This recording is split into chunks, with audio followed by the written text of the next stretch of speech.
Hello and welcome to Chatz, a television podcast, Season 8, Chatz and Prejudice. My name is Alan. And you see that gentleman there? Lady Lucas has just told me that he's Ibrahim's oldest friend. His name is Magellan, and he has a mighty fortune and a great estate in Derbyshire. Ibrahim's wealth is nothing to his. 10,000 a year, at least. Don't you think he's the handsomest man you've ever seen, listener? Welcome, Magellan, to the podcast. I felt pretty good that I make more money than Darcy. You do know how pounds convert, or did you convert them? Well, okay, you want to do the conversion? Someone did it. There, of course, everything about this show has been done already, but it's fine. Mr. Darcy's wealth today. It's like hundreds of thousands, dude. He's like a millionaire. It turns out that if converted to 2013 GBP, which I guess is a British... The Great British Pound, yes. Great Britain Pound. Okay, all right. I thought that was like a GDP thing. Mr. Darcy's annual income of £10,000 in around 1803 would be worth £796,000 per year today. Yeah, so... Okay, well... now I gotta convert pounds to dollars. Pounds to dollars. And the British pound's in a weird place right now, so this conversion is gonna get wacky. 796,000. Okay, so the current that was converted 2013, which is earlier than 2020, the year that we're in. And who knows what's going on in our economy these days, but that is $982,541. So what, like $1 million a year? Yeah, he's a millionaire. That's not that impressive. What? But all millionaires are slight policy failures. Hi, everybody. Every millionaire is a policy oopsie. Oopsie, a policy whoopsie. I did a little foxy wuxy. Hey, yeah, policy shoot. Oh, dang, my bad. My bad. Ooh, is that my bad? Hey, it's the Pete Davidson bit. Oh, my bad. Hey guys, it's Alan and Magellan. We're from Chatz, a television podcast, the best television podcast this side of the Mason-Dixon line. Who wrote this? Southern television podcast. Fight us in the arena if you're a television podcast from the South. No, you don't have to. We're all friends here. This great rewatch show out of Little Rock that really blows us out of the water. And they're starting with Star Trek and then going, everything else is too short. We're working up to Star Trek. Yeah, one of the hosts is Bill Clinton. Yes. It's Magellan and Alan. We love television, and we love talking about television. And we are starting ourselves here a new season of the Chatz Pod. If you've been with us before, you know that we've covered a variety of shows like Farscape, Freaks and Geeks, The Newsroom, Babylon 5, Pushing Daisies, Avatar The Last Airbender, and The Prisoner most recently. And now, this time on Chatz Television Podcast, we're bringing you a summer season of miniseries. And the first of those miniseries is one that we discussed a little while back on our Patreon exclusive show Pilot Chats, and it is the 1995 BBC adaptation of Jane Austen's novel Pride and Prejudice. Hence the title, Chatz and Prejudice.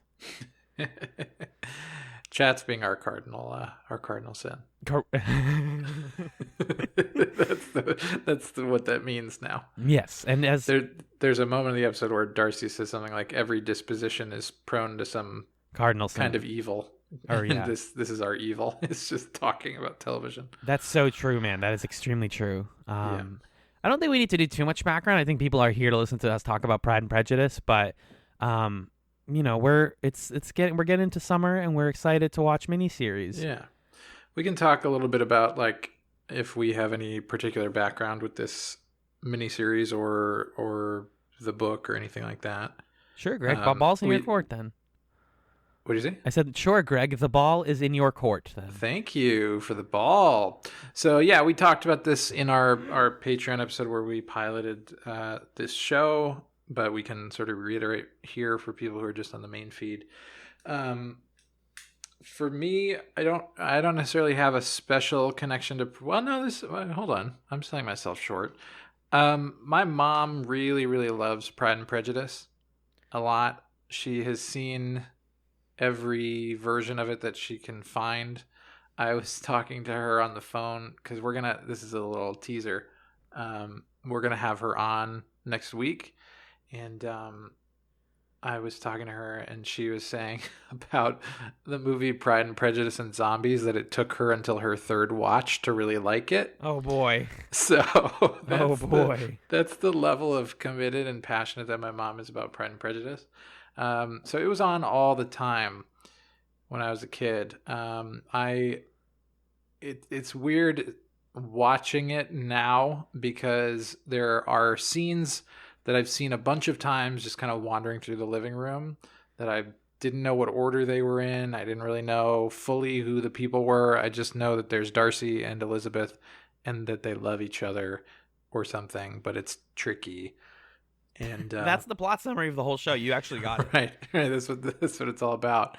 And other than that, you know, a lot of the details that we'll get into, especially with the second episode, I didn't know with perfect clarity, but it's cool to be going through it and to be constructing it and figuring it out, and then just to have an awareness of, you know, Pride and Prejudice is one of these novels that's like in the canon, and it's a story that a lot of people know, and you know, now I'm learning it, so it's cool. So this is kind of a first watch for me, but I have seen a lot of the scenes kind of floating in space prior to this point. In TV space, if you will. TV space, yeah. What about you? I generally really like period pieces, but that wasn't until college when I took a couple of like literature classes, kind of reframing all of this stuff as just like exciting, petty, sociological, sociopolitical, economic dramas about like the inner workings of the upper and middle class. I found that stuff really fascinating, and I think it was just communicated to me well, because when I was in high school, I found, you know, Austen and Bronte and the like very boring and very just dry. But you really, once you get past the slight difference in prose from our modern day stylings, there's really just a lot of rich, entertaining stuff in all of these stories. So I've read Pride and Prejudice all the way through for one of those classes, and I really enjoyed it. I also recently was getting into different adaptations of these different stories. So on another episode of Chatz, I shouted out the 2020 adaptation of Emma, which is another Jane Austen novel. Just all these adaptations are really great because, and we're going to get into this, but you know, reading a drama, reading a romance is wonderful and entertaining in its own right. But there's just something about watching these things performed and the period appropriate dress and the period appropriate music that's just so wonderful and enjoyable that I can't help but be excited to talk about it. Yeah. So we're talking the specifically 1995 Pride and Prejudice 6-episode miniseries starring Colin Firth and Jennifer Ely. The entire series was directed by Simon Langton and obviously based on the Jane Austen book and written screenplay-wise by Andrew Davies. Simon Langton is one of those period piece guys. He did a lot of period pieces for a while. And Davies worked on a lot of scripts. He actually, I believe, wrote the original House of Cards, like the UK House of Cards, as well as having script credits on a bunch of remakes and stuff based on his work. So they're both pretty, you know, there's a lot of good talent behind the series, and a lot of other good cast members. And we can get right into it. We're talking about the first episode. These obviously are not, well, they're not titled. As a mini-series, it's just kind of episode 1 or chapter 1, part 1 and part 2. So, Magellan, can you tell me a little bit about this first episode of Pride and Prejudice? Sure. In this episode, 2 rich, eligible, and handsome young bachelors gallop into Hertfordshire and the lives of every hopeful young maiden and her ambitious mother in the neighborhood. Mr. Bingley has bought Netherfield Park and has brought his sisters and friend, Mr. Darcy, with him. To Mrs. Bennet at Longbourn House, they are the answer to her prayers. She has 5 daughters to marry, and their dowries are not large. Oh, boy. Also, this one aired September 24th, 1995, so that's where that places us. Sorry. Nice. And we did a little bit of research because you, Mr. Magellan, did the cool thing and are bringing some text experience with this viewing of this miniseries. Yeah, I mean, I only I only read the first chapter of the book so far. My goal is to try to read a third of it by next week. But I went through and skimmed some plot summaries to try to figure out where which chapters each episode is drawing from. So this first episode draws from chapters 1 through 12. And the chapters are pretty short.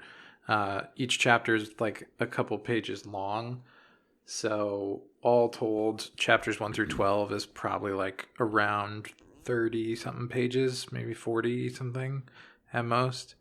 So that's the section of the book that we're looking at here. Fantastic. And that summary covers most of the actual plot, but more specifically, we are introduced to the Bennett family.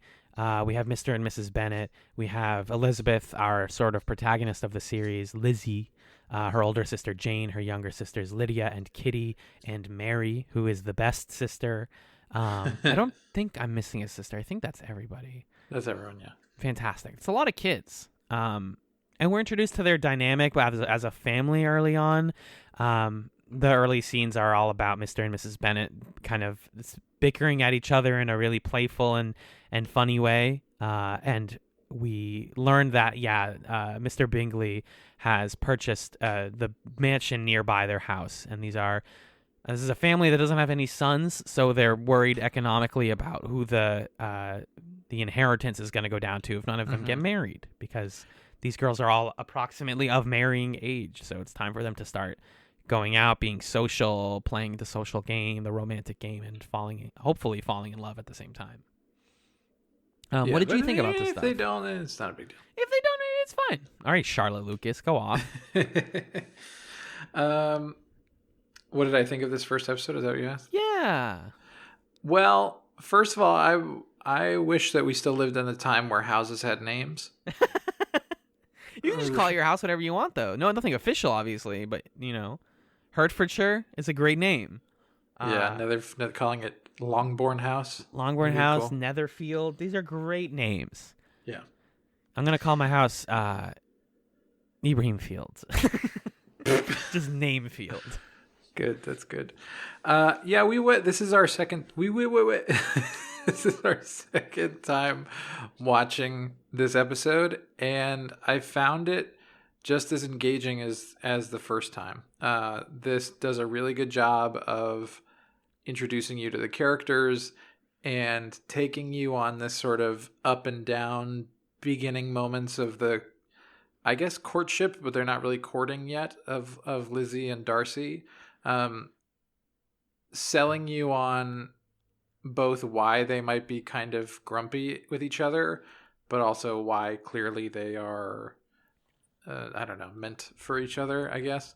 I had a lot of fun. I think that it's light, it's witty, it's funny. It's funny, it's tender, it's a lot of great things. Yeah, I felt a lot of things both watching this the first time and on the rewatch, because I just think that the Bennett family has such an awesome dynamic, such an engaging dynamic. Yeah. Everybody clearly at least likes each other as family, if not more than that. And every sibling has a different relationship to the other siblings. Kitty and Lydia fighting a lot. Jane and Elizabeth, clearly caring the most about each other, and Mary loving everybody but not receiving a lot of direct tender love in return.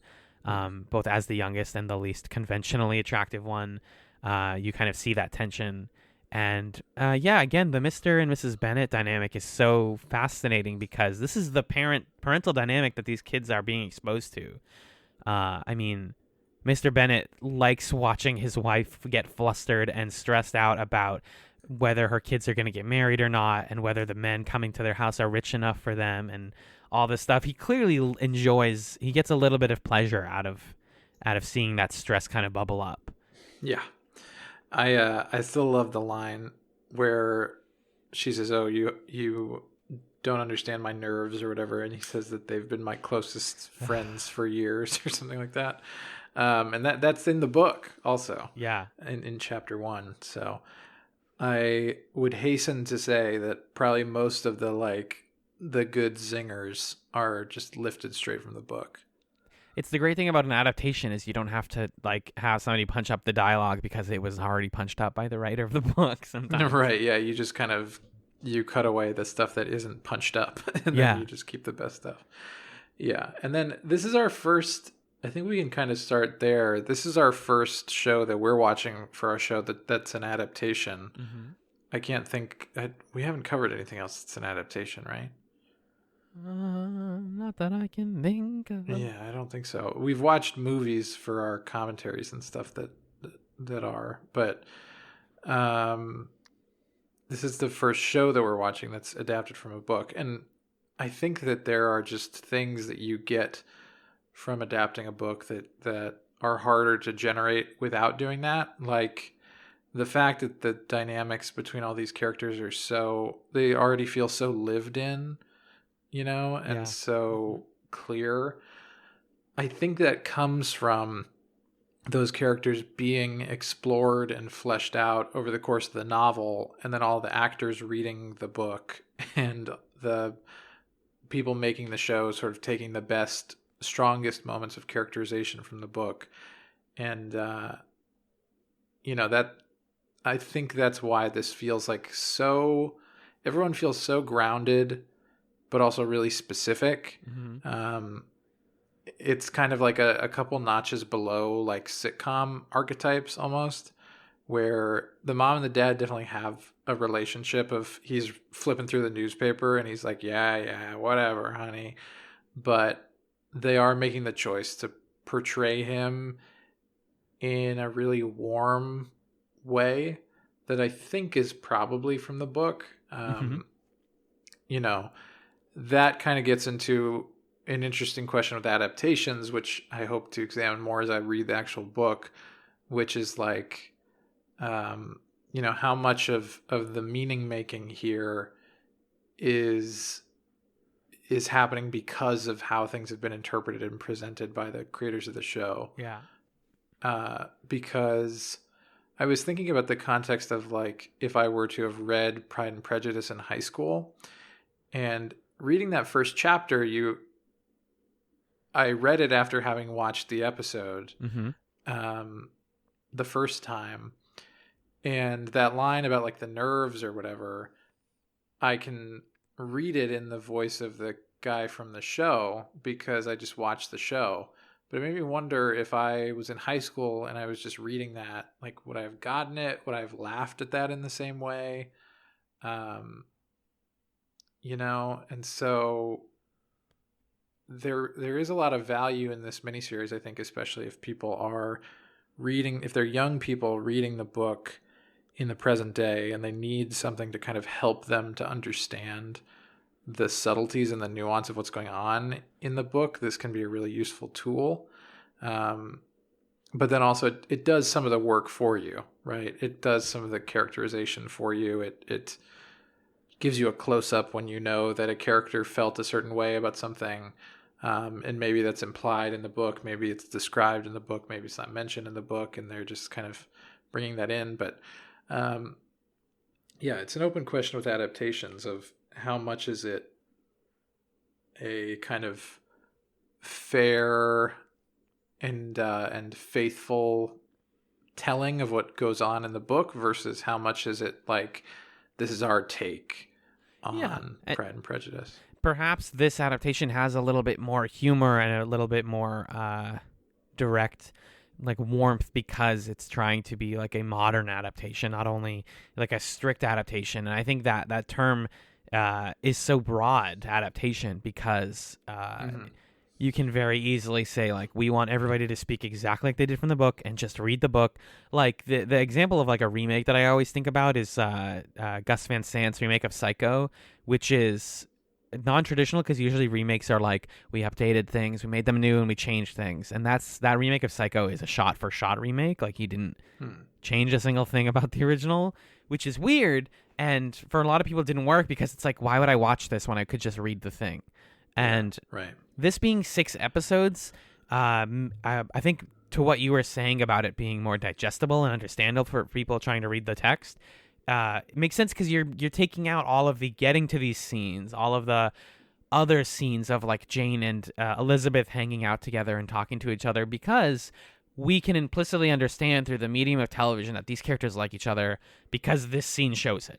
I don't need another scene of this. But in a book, it's like Yeah. you're getting more of a broad picture of their lives, and the way that people would read back then is more for leisure a lot of times. So maybe you're just reading it like to like bask in the there's a word for this, like the day-to-day lifeness of it.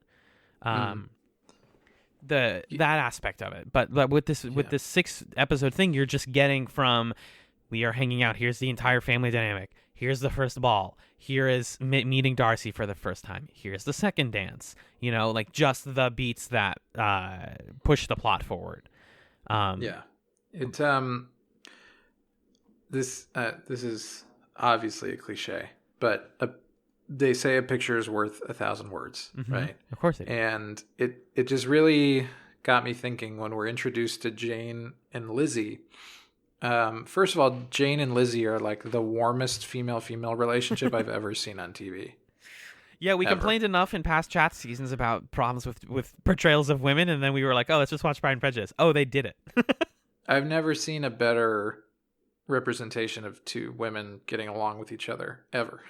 Right? And I think it's Jennifer Ely and Susanna Harker together, like the looks at each other and the fact that they talk about stuff so honestly with each other that sells that. It's not even just well, and to the point of the adaptation thing, like it's the shorthand of film and television that you can just show these two characters like giving each other a little smile, and immediately you're like, okay, I get it. They like each other. And you don't need to like read that somewhere in order to understand it. And I guess I'm just coming from this question. I'm a teacher, if folks are for some reason listening to this first out of all of our stuff. It's possible. It's possible, yeah. But it's got me thinking about like, how do you convey something to your students and that? Well, how do you convey something? But like when you're analyzing text, and what is the difference between like book as text and film as text, and getting students and people to make the connections that there are just things we implicitly like analytical things we implicitly understand about visual media. Yeah. Because we've seen so many shows and movies that we can just get stuff because of how it's shot or how it looks. There's this like implicit visual language that shortcuts to an understanding. And it makes me wonder about like if you were reading the book in a class, like asking students, how would you film this scene to convey the feeling? Or like, what did the author do that communicated this idea the same way that it was communicated in this moment where they smiled at each other or whatever. It's got the wheels turning about like how looking at the text and the filmed adaptation at the same time is like a really useful way of understanding literature. Right. And speaking of that, I want to talk about Mrs. Bennet and how her portrayal in this miniseries, while a lot of fun, I think Alison Steadman brings this like high key like motherly anxiety that we've all like been exposed to in our lives. It's just like that's how no comment. No, because my mom's gonna be on. No, I mean not even in your own mother, but in just like you've. No, I know. We've all known moms like this, and I think while that is great, it's heightened to a point of parody almost. But right. What that does for like young people trying to understand the text is to realize, Jane Austen was a bit of a humorist. Like her books are intended to be satirical. Right. And even though it's like sometimes hard to read humor out of older novels, the whole like thesis of Austen's like major like 6 big novels was like the British gentry are all absurd, and the like in the machinations of like marriage courtship and romantic courtship is fucked up on a profound level and hilarious to poke fun at. So like having her be portrayed as this like anxious, loud, crying, nervous woman, while very funny, is like pretty much straight from text as I understand it. Right. But seeing it makes it more obvious than reading it.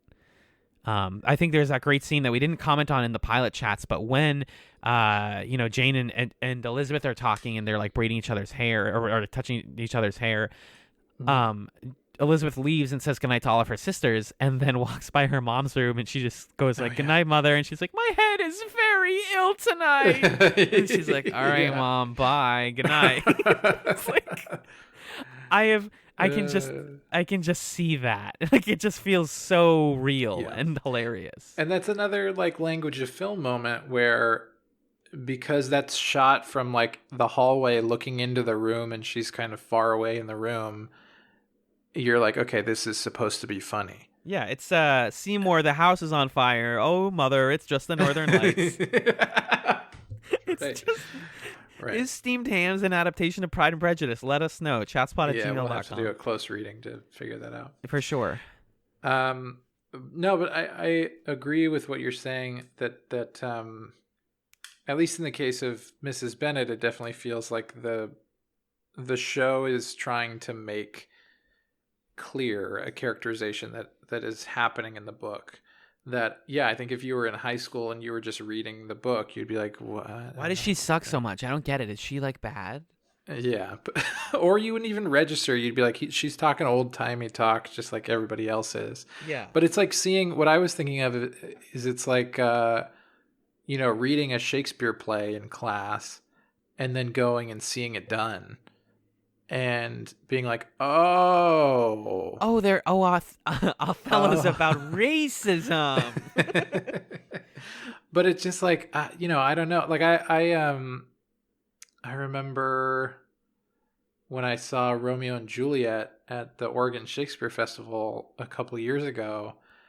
This one performer was just playing Mercutio in the funniest way, and I read Romeo and Juliet when I was in like middle school or something, and I didn't laugh my ass off. I didn't get it. But if I had seen the performance when I was a kid, I would have been like, this is really funny. So there is something about like seeing it acted out and getting someone else's help basically with interpreting the text. Because that's what the woman playing Mrs. Bennet is doing for us. She is like giving us her interpretation so that we can understand the character better. I don't know. It's cool. There's not really like, I don't have like a revolutionary take with this stuff, but it's, I guess, just sort of a plug to like, if you're reading a book, watch the movie. If you're teaching a book, teach with the movie. If you're reading a play, same thing. Yeah. Right. And to be fair also to the series, not fair, but to also like flesh out something else about it. It's not everybody's absurd like this. I think I think she's definitely meant to be a comic relief character, it feels like. Yes, because a lot of the younger kids, their relationships to each other and the truth behind everything that they say to each other is pretty subtle. Like we made a comment in the pilot chats, which I'm not going to reference too much, but about how like you could kind of map the two of us to like Darcy and Bingley in a way, that like Bingley is very willing to like be out and about and chat with people, and Darcy is like thinking about a lot of stuff and brooding in the background, and that's sort of like a cartoon parody of Magellan and Allen dynamic, Mm-hmm. But like I made a comment in that Bingley feels like trouble in a way. Like they have this sort of opposite arc where Darcy's somebody who you're going to watch crack open like an egg throughout this series.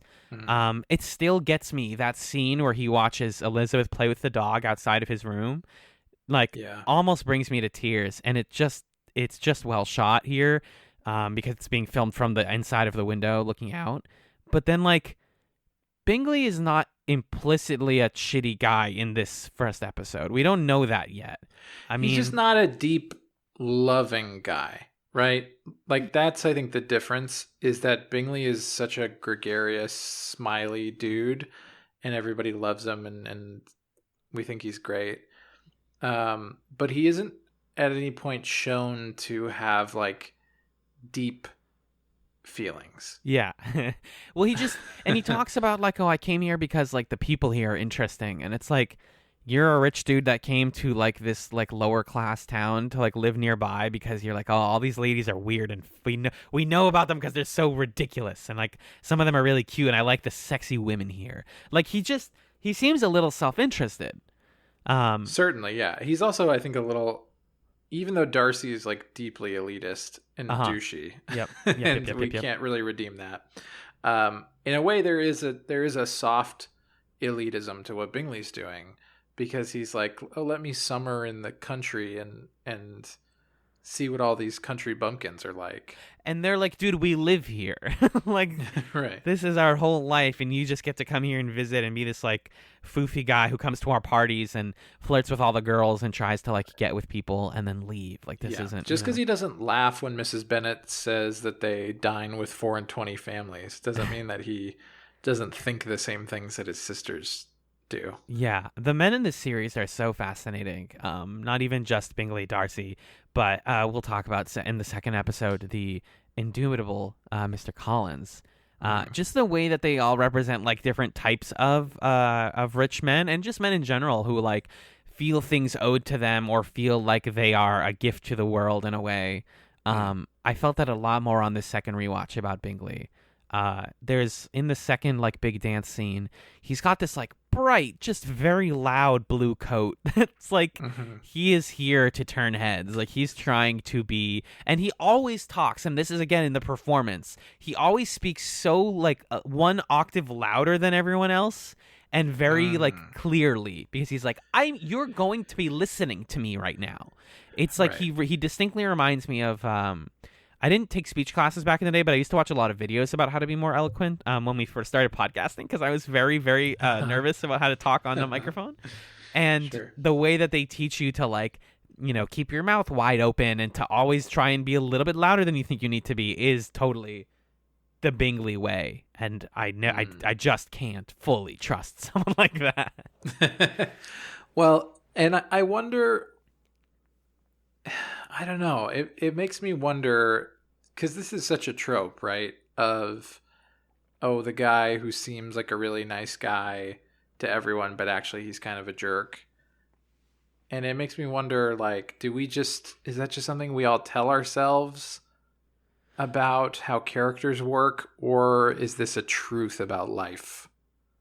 You know? Yeah, that's a good Because I point. think we're all kind of bought into the fiction of like if you meet someone who's really outgoing and really nice, at least for me, I'm always like, okay, what's your secret? what's what's wrong your with thing? you?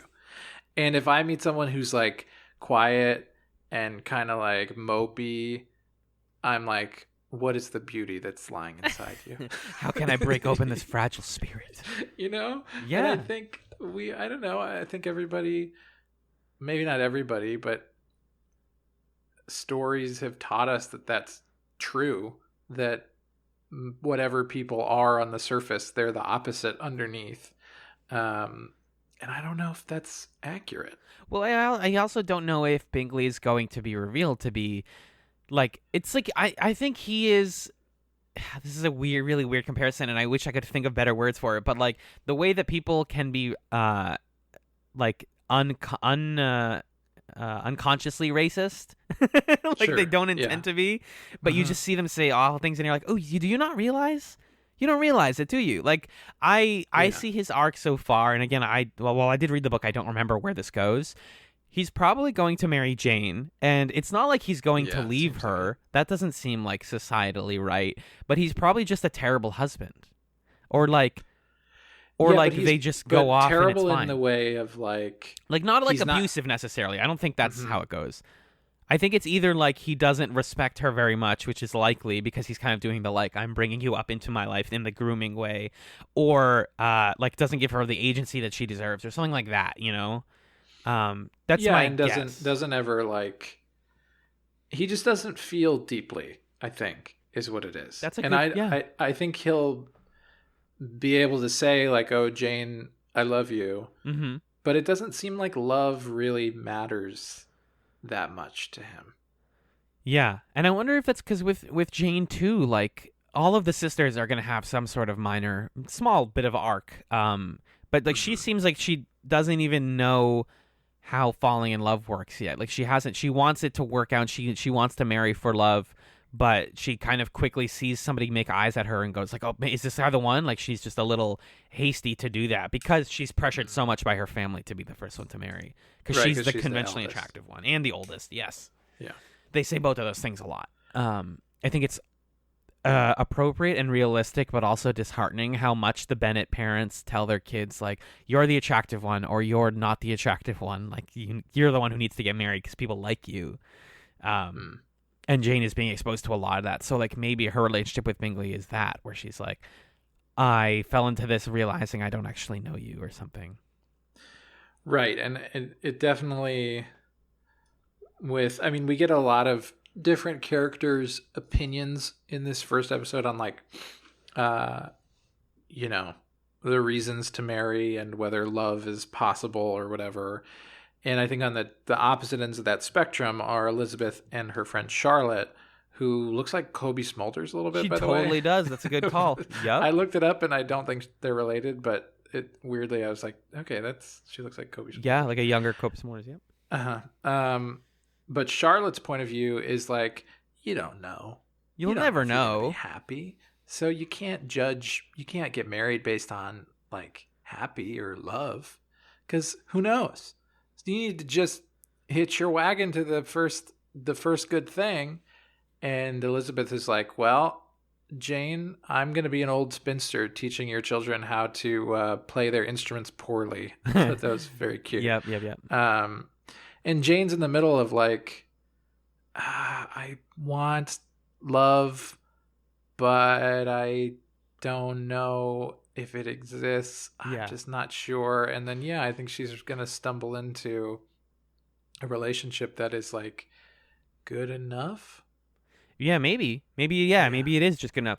Like, I think the way for this series to stick the landing is to not cast judgment on people like Charlotte Lucas and like Jane Bennett, because I think Charlotte Lucas is a fascinating character to view now. In like, I'm 25 as of this episode, and I like when I was younger and I would think about the Charlotte Lucas character, it's like, oh, she doesn't care about love. That's bad because like love is important, and that's what the series is actually about. In the book is actually about is that like love matters over everything else. But like, it kind of does for some people, and like it's gonna be there. But at the end of the day, like especially for these girls who are pressured by economic status, like you do need to marry if you want to live any sort of like comfortable life.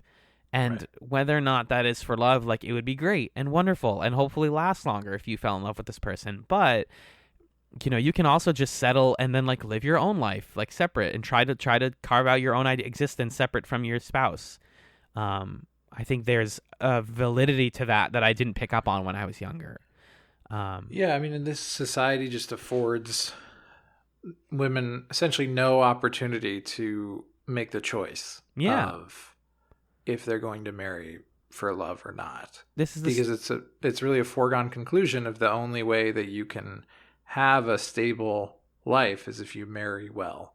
So you don't get to say like, I'm going to go work for a while or, live on my own and figure myself out. It's like, no, you've got to jump from your parents' house to your husband's house.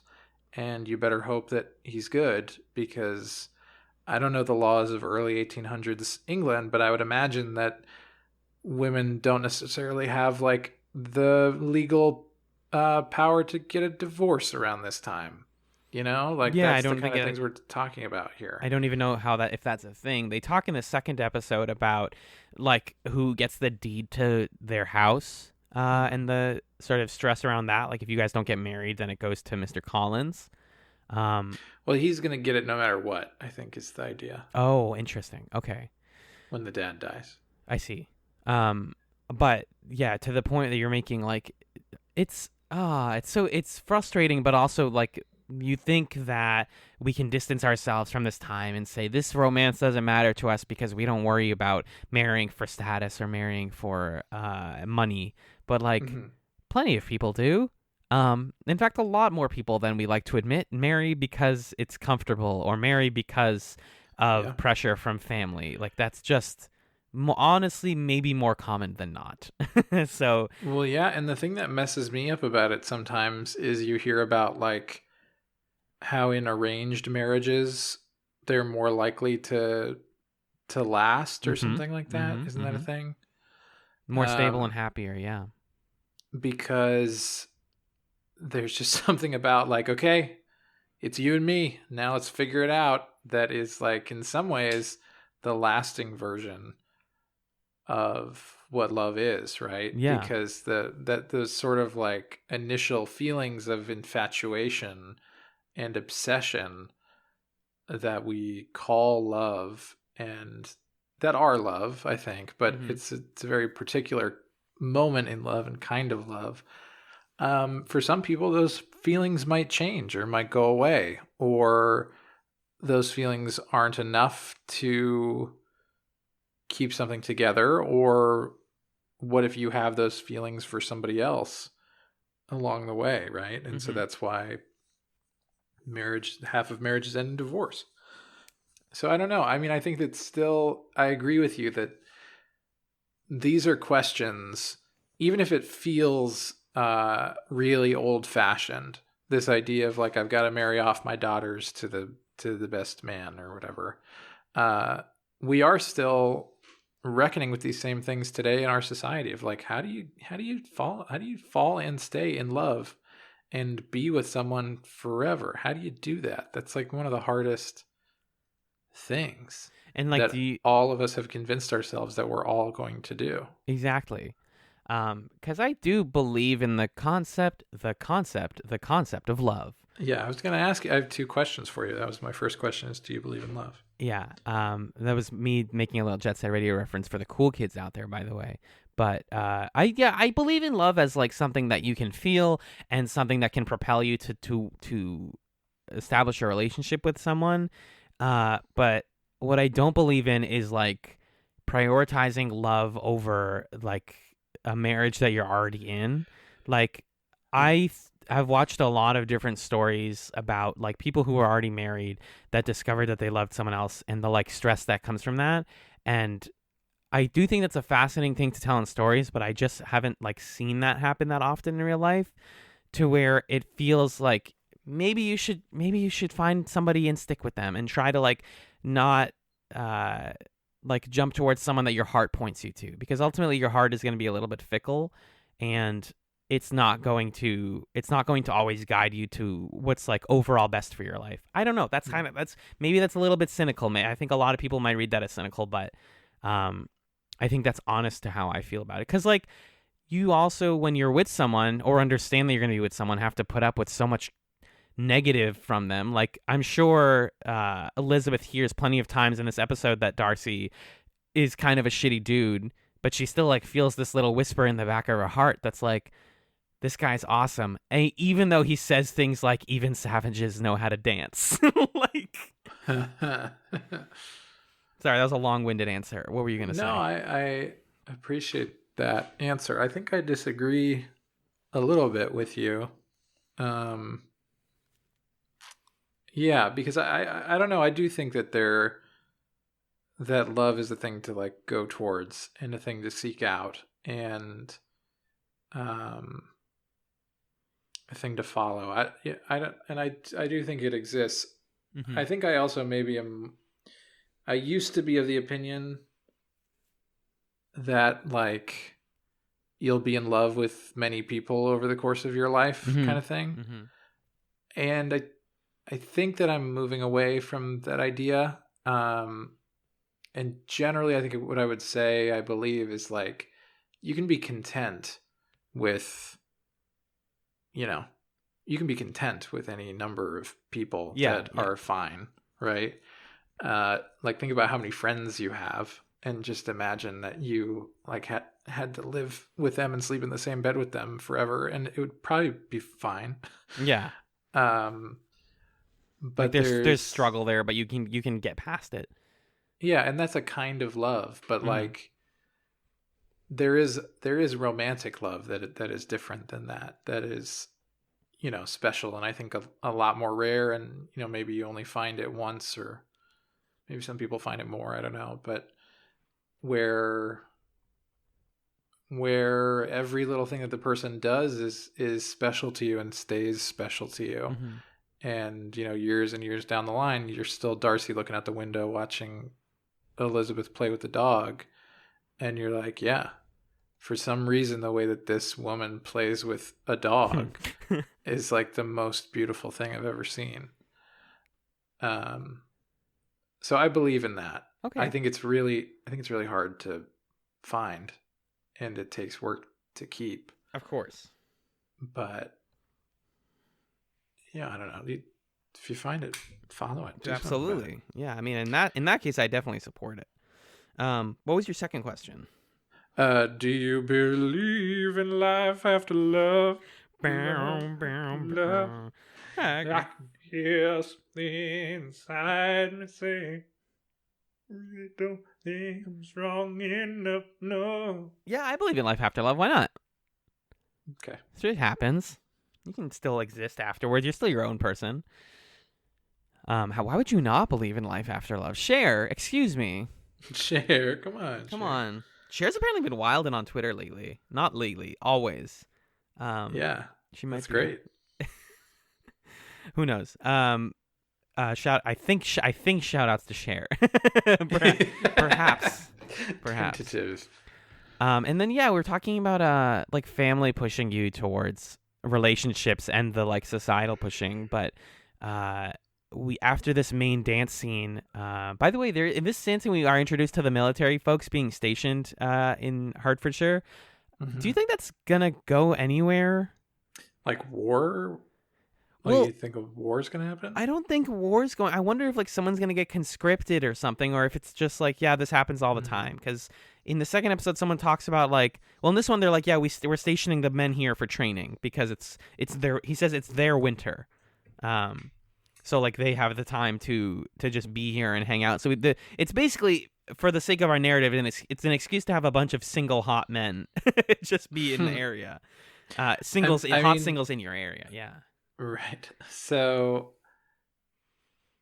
boy, it's really a trip to go to the Wikipedia page for lists of wars involving the United Kingdom. Fuck. Because there are most a lot. Of course. United Kingdom of Great Britain and Ireland, there are many wars, it looks like. So they're about to get into a war with Ireland. Pretty okay. soon. Well, that's going to be a problem because Darcy's an Irish last name. Uh-oh. And then I don't know the time scale of Pride and Prejudice, but they're about to get into the War of 1812 with the U.S. Oh, snap. Wait. When does Pride and Prejudice take place? 1803? Oh, then we're not going to see that in the story then. It doesn't, like, jump forward in time? I don't think it does, no. I don't think it does. I don't think it does. I don't think it does. Yeah, I don't know. I guess they're just here to train. I don't think it doesn't seem like the kind of this isn't the kind of drama where you're like the war is coming. the White Walkers are gonna come. My lover went away to war or whatever. Yeah. But it's not that I trust or don't trust war, but the thing I know I definitely don't trust is Darcy's sister, Bingley's sister, Miss Bingley. Mm-hmm. Nothing but trouble. But I love her. But she's nothing but trouble. She's like that classic character that you're supposed to hate, but then something's going to happen where you're like, oh, she has feelings too. Yeah. Yeah. I hope so. Because Anna Chancellor is fire in this series. And her costuming is excellent as well. I think she genuinely likes Darcy a lot, which is sad. Yeah.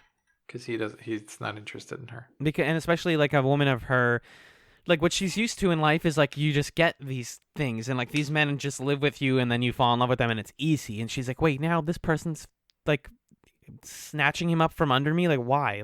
That doesn't make any sense. She has to reckon with that. I'm really curious to see where that goes. We didn't get a ton of her in these episodes, but definitely establishing that she is very mean, very lacking in empathy towards the lower class. Like I didn't catch this the first time, but pretty much every time Lizzie walks into the room in Bingley's house, it's preempted by a scene where she's talking to her sister like, ugh, is she coming through here? Oh, she's here. Hi, Lizzie. Like every time. And then they're like, ugh, now the mom is here. Ugh, the whole family. The Poors are in our house. Right. I mean, I think it is masking insecurity. Yes. Which is what's human about it. But she definitely does say a lot of mean stuff. Mm-hmm. It is delightful when that happens to see Darcy be like, well, actually, because she keeps trying to like predict how Darcy feels about things. Yeah. She's like, oh, you don't like that girl, do you? Yeah, is any you like anybody in here? Or no, she like in the dance scene, she's like, I bet you're thinking about how stupid dances are. And he's like, no, I'm actually thinking about how pretty women's faces are right now. She's pretty their eyes are. And she's like, whose eyes? And he's like, Elizabeth Bennet. Oh, I don't Anyway, know. bye. Maybe. And then I love the moment where she asks Darcy after Lizzie shows up covered in mud, like, oh, that must have changed your opinion of her and her eyes. And he says, no, they were brightened by the exercise. Oh, beautiful. That's fun. But I think I had more empathy for her this time around than the first time. Yeah. I think there's definitely some sort of vulnerability there that we're going to learn about. Because I think the really the lens you could take on this show, this book, is examining how people are poisoned by patriarchy. Mm-hmm. And that's happening to all the men, obviously, in different ways. Like Bingley is just like, yeah, I don't care about anybody but myself. I'm just gonna kind of be a nice guy and float through life and get whatever I want. And Darcy's kind of poisoned by this, like, I need to look aloof and be cool and stand over here and brood. I need to wear 50 layers of like emotional armor, or else somebody's going to find the crack inside of me. Yeah, and also he's like, it was interesting the way that he was really rude to Elizabeth and her mom when he was first introduced, and it's like, oh, are you gonna dance with my daughter? And then in the scene where the older dude brings Elizabeth up, Darcy's like being nicer now, and it kind of felt like that was a gendered thing of he felt more The man comfortable is here. being rude to the mom, but didn't want to like be rude to an old guy. I had that guy's name somewhere because he's Mr. Collins' father. I think no, wait, no, he's not. No. But he's someone. He's like Mr. I think he's Mr. William or Sir William. There he is. Yes, something like that. Sir William. But then with all the women, it's also a story of how they're kind of affected by patriarchy because, you know, the mom is so, and we talked about this in our pilot, but she's so anxious all the time because for her, it's really about the life or death of her daughters, you know, and we'll talk in the second episode about how that leads her to have a set of priorities that we would be like, what the heck, lady? But she's more so than her husband genuinely considering like what's going to happen to her daughters and are they going to live a good life? Because honestly, for the dad, like if he dies, he's dead. Yeah, he doesn't care. Bye. But their lives are done, you know? Mm-hmm. And then for Bingley's sister, she is so snide and cuts people down because it's a competition. Yeah, there's only a finite number of men. It's set up. Right. There's only so many rich, tall, dark, and handsome Darcys out there in the world. And you're coming in on my Darcy. You're coming in on this great situation that I've got going on. Get out of here. I'm going to make fun of you for being covered in mud.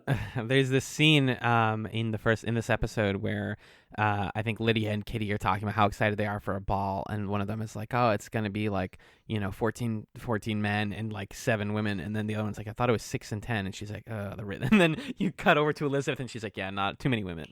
Like they think about the ratios like that, the way that people like in high school talk about like how many girls are at this party, Right. They are thinking about that stuff exactly the way that not we, but like that people do. Because it's all about the game. It's all about the machinations of that stuff. But getting into the back end of this episode, we have Jane being asked to go to Bingley's mansion because what was she actually going there for originally? I think just to say hi, and then the mom is like, take the horse. This is a great moment of manipulation from the mom where she says, oh, don't go in the carriage. Go in the horse. Because then you'll get all wet and you'll get sick. Yeah, because it'll be raining. Well, she doesn't think she'll get sick, but she's like, it'll be raining.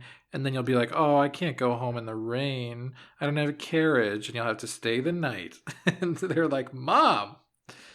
Your daughter's a But human being. It's this like prioritizing her status over even her personhood, because she doesn't even consider the fact that like with a like weaker immune system and with like literally being in the rain for hours, Jane spends the rest of the episode sick in bed. Like yeah, for days. you like you ruined her chances actually of talking to Bingley, because instead she's just incapacitated and all the other girls get to make fun of her over there.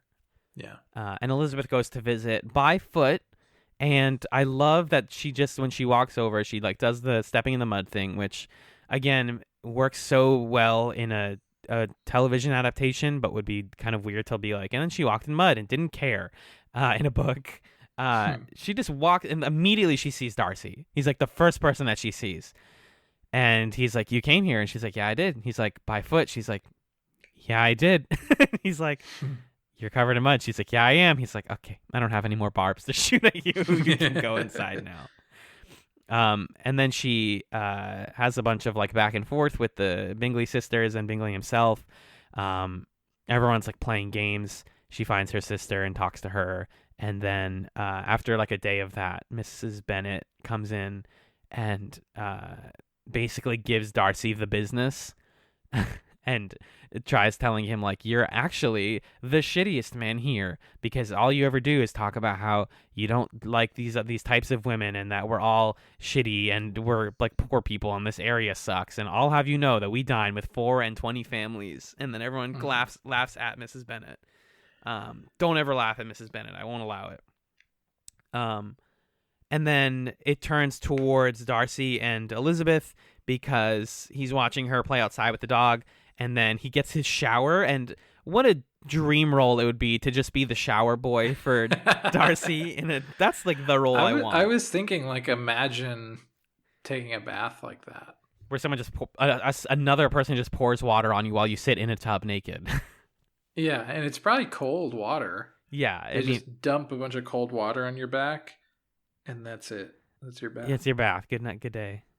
I mean, I know like scented and like shampoo stuff was extremely limited and for like very upper class folks at the time, so you don't know like what hygiene they have beyond just like water on your body. But yeah, is that a sign? Is that a moment where we're supposed to read that as like, this dude is really rich? I think he's at least rich. I don't think he's like, significantly rich, but it's definitely like, yes, this is a sign of wealth that he has somebody to bathe him. Yeah. I was also just thinking like shampoo as a modern understanding of wealth it's so weird and so much based on marketing, because like your hair doesn't necessarily need to be washed that often. It's not like you're going to get diseases from not washing your hair. It's just that these people are outside a lot and wearing very heavy clothing a lot, so it's like their natural sweat and body oil is the stuff that needs to come off. But that comes off in water, so maybe it's not that unsanitary. But anyways, he gets showered and then has this like amazing conversation with Lizzie at the end, where she talks about like, "Oh, you have all these faults," and he says, "I'm not without fault, but I avoid the bad ones," which basically is him being like, "Yeah, but I'm not really, like, I'm basically perfect." And she's like, "Nobody's perfect. You're the biggest piece of shit." Well, and she's like, "Oh yeah, like vanity, you you ass. You love yourself? You think that's a negative?" He says, What "When about there is a real pride?" superiority of mind, pride will always be under regulation." She's like, "Yeah?" Is that true in yourself? Oh, I love this stuff. I could watch the two of them bicker forever. Yeah, and this is the exchange they have here where he says, "I believe every disposition has a tendency towards some particular evil," and she says, "Your defect is a propensity to hate everyone." Yeah. He says, "Well, yours is willfully to misunderstand them." Oof, oof, oof, oof, oof, oof. If this was He's a rap, basically saying like, "Don't you know I have a crush on you? do you get it yet? Don't you know I love you?" Yeah, so I was going to talk about their relationship here. And like when I first watched this part, I was like, it doesn't feel like they love each other yet. Like, I mean, this show has to be about them falling in love with each other. But there is a like, why are you not the person in my head? Why are you the way you are? Can you please just like be nice or be like understand me? Like that type of arguing shows a sort of affection, because they only treat each other like that. Yeah, I mean, I think there's something special about the way that you get angry at someone that you love, where the reason you're angry is because it's like, no, you're better than this. Yeah. You're good. I love you, so you're good. But and every you're time I not a ask jerk. you, you answer like an idiot. So like, how am I supposed to? I can't treat you nicely if you're gonna be like this. Yeah. Yeah, it's really great, and it's like watching different acts of a story. Like I just feel like, as we're gonna get into it, like 6 episodes of this is feels really good. Like each one is a significant movement forward in their relationship and in the True. the whole thing. Uh-huh. Do you have any stray notes about this first episode? Yeah, I've got a couple. So I missed this line the first time I watched, but I really laughed hard at this. When Mrs. Bennett is like complaining in the front room about like, oh, I guess we're not going to go to Mr. Bingley's dance, and she looks at her husband like, nah. And she's like, I don't even want us to go meet Mr. Bingley, and he goes, well, too bad, because I wrote him a letter. Did invite him over. Should I throw that out? And then she's so happy with him. She's over the moon. Oh, Mr. Bennett, you're the best ever. And then she says, and never to tell us. What a good joke. Like suddenly everything that he's done is great. Yeah. It's like a Simpsons gag or something where it's just like the cartoonishness of it. Yeah, and then she says, oh, Mr. Bennett, nothing you say shall ever vex me again. And he says, I'm sorry to hear it. Yeah. Damn, I'm having too much fun. I always... yeah, go ahead. Oh, go ahead. No, you go. I always wonder if, like, the enjoyment of Mr. Bennett comes from, like, enjoying watching her suffer or enjoying watching him take joy in it. Because I don't think I like watching her suffer. I think she, already gets enough of it. I think it's the latter, that he it's very clear that he loves her, and he's annoying her because it's, like, silly, not because he's like, I hate you and I'm gonna torture you. Right. It's not Alan Peggy Bundy is what you're saying. Right. He's just a prankster. He's just a delightful man. Yeah. Yeah. I wonder why you don't see this dynamic in like sitcom romances or parents more often. Yeah, I don't know. Everyone hates their wife, dude, is what I'm saying. in the modern sitcom, everyone's so snarky. Like there's not, I guess there is snark in the show, but not within the family as much. Yeah. Everyone's very nice to each other in the family. Well, if you think about it, they don't, yeah. Like, they see other people, but these are the people that they spend all their time with. Like, they don't have the option to be like, well, I spend a lot of time with my friends, so I don't have this, like, good relationship with my family. It's like, no, this is kind of it. Like, I go to, maybe they go to school, maybe they're homeschooled, I don't know exactly. And, they have people like Charlotte Lucas, like people who live nearby, but there's only so many of those people. Like, at some point, especially with such a big family, you have to like each other a little bit or tolerate each other a little bit. Right.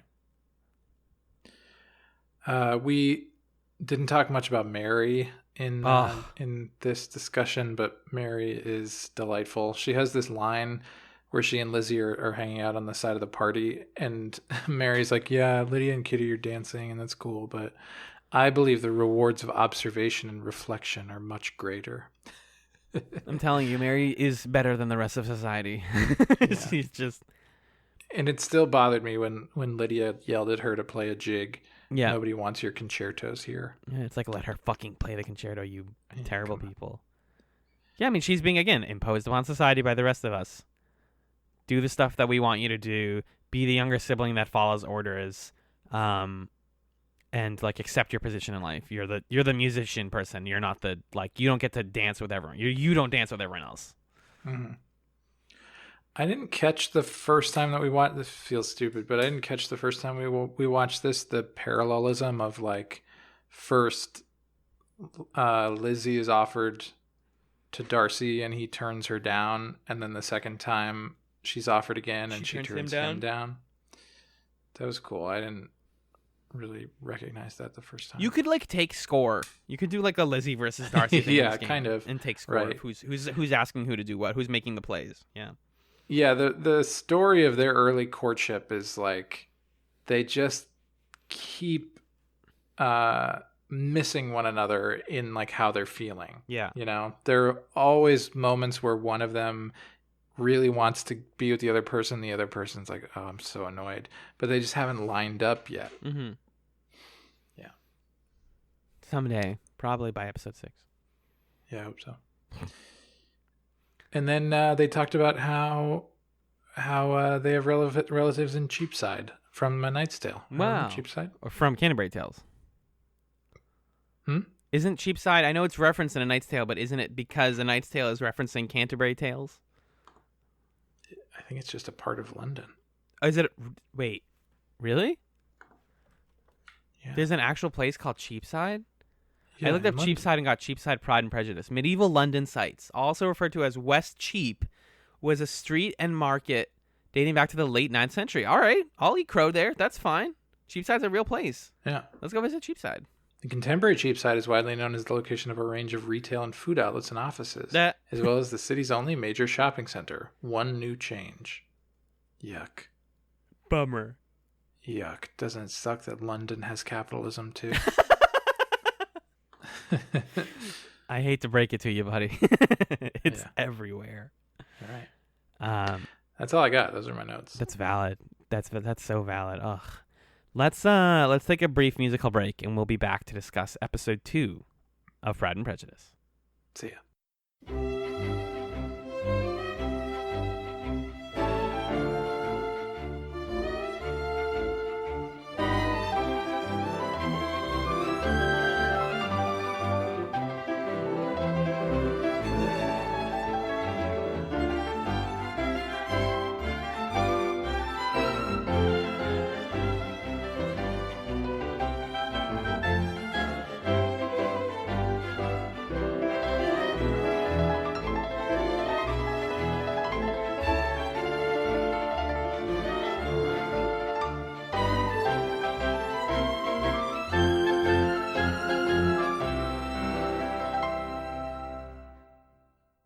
Welcome back to Chatz and Prejudice. I'm still Magellan, and it's still Alan who's here. Hello. Hey.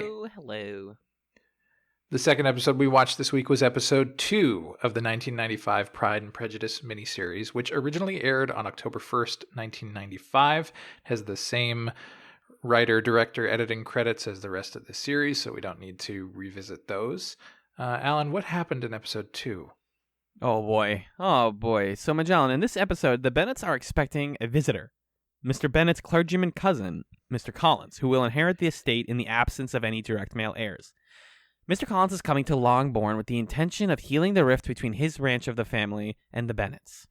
Though Mrs. Bennet cannot help thinking that he has come to check over their place, he arrives with the best of intentions. Wow, that is the most... It's not burying the lead, but that kind of like assumes you know. It's like you watch the episode kind of summary.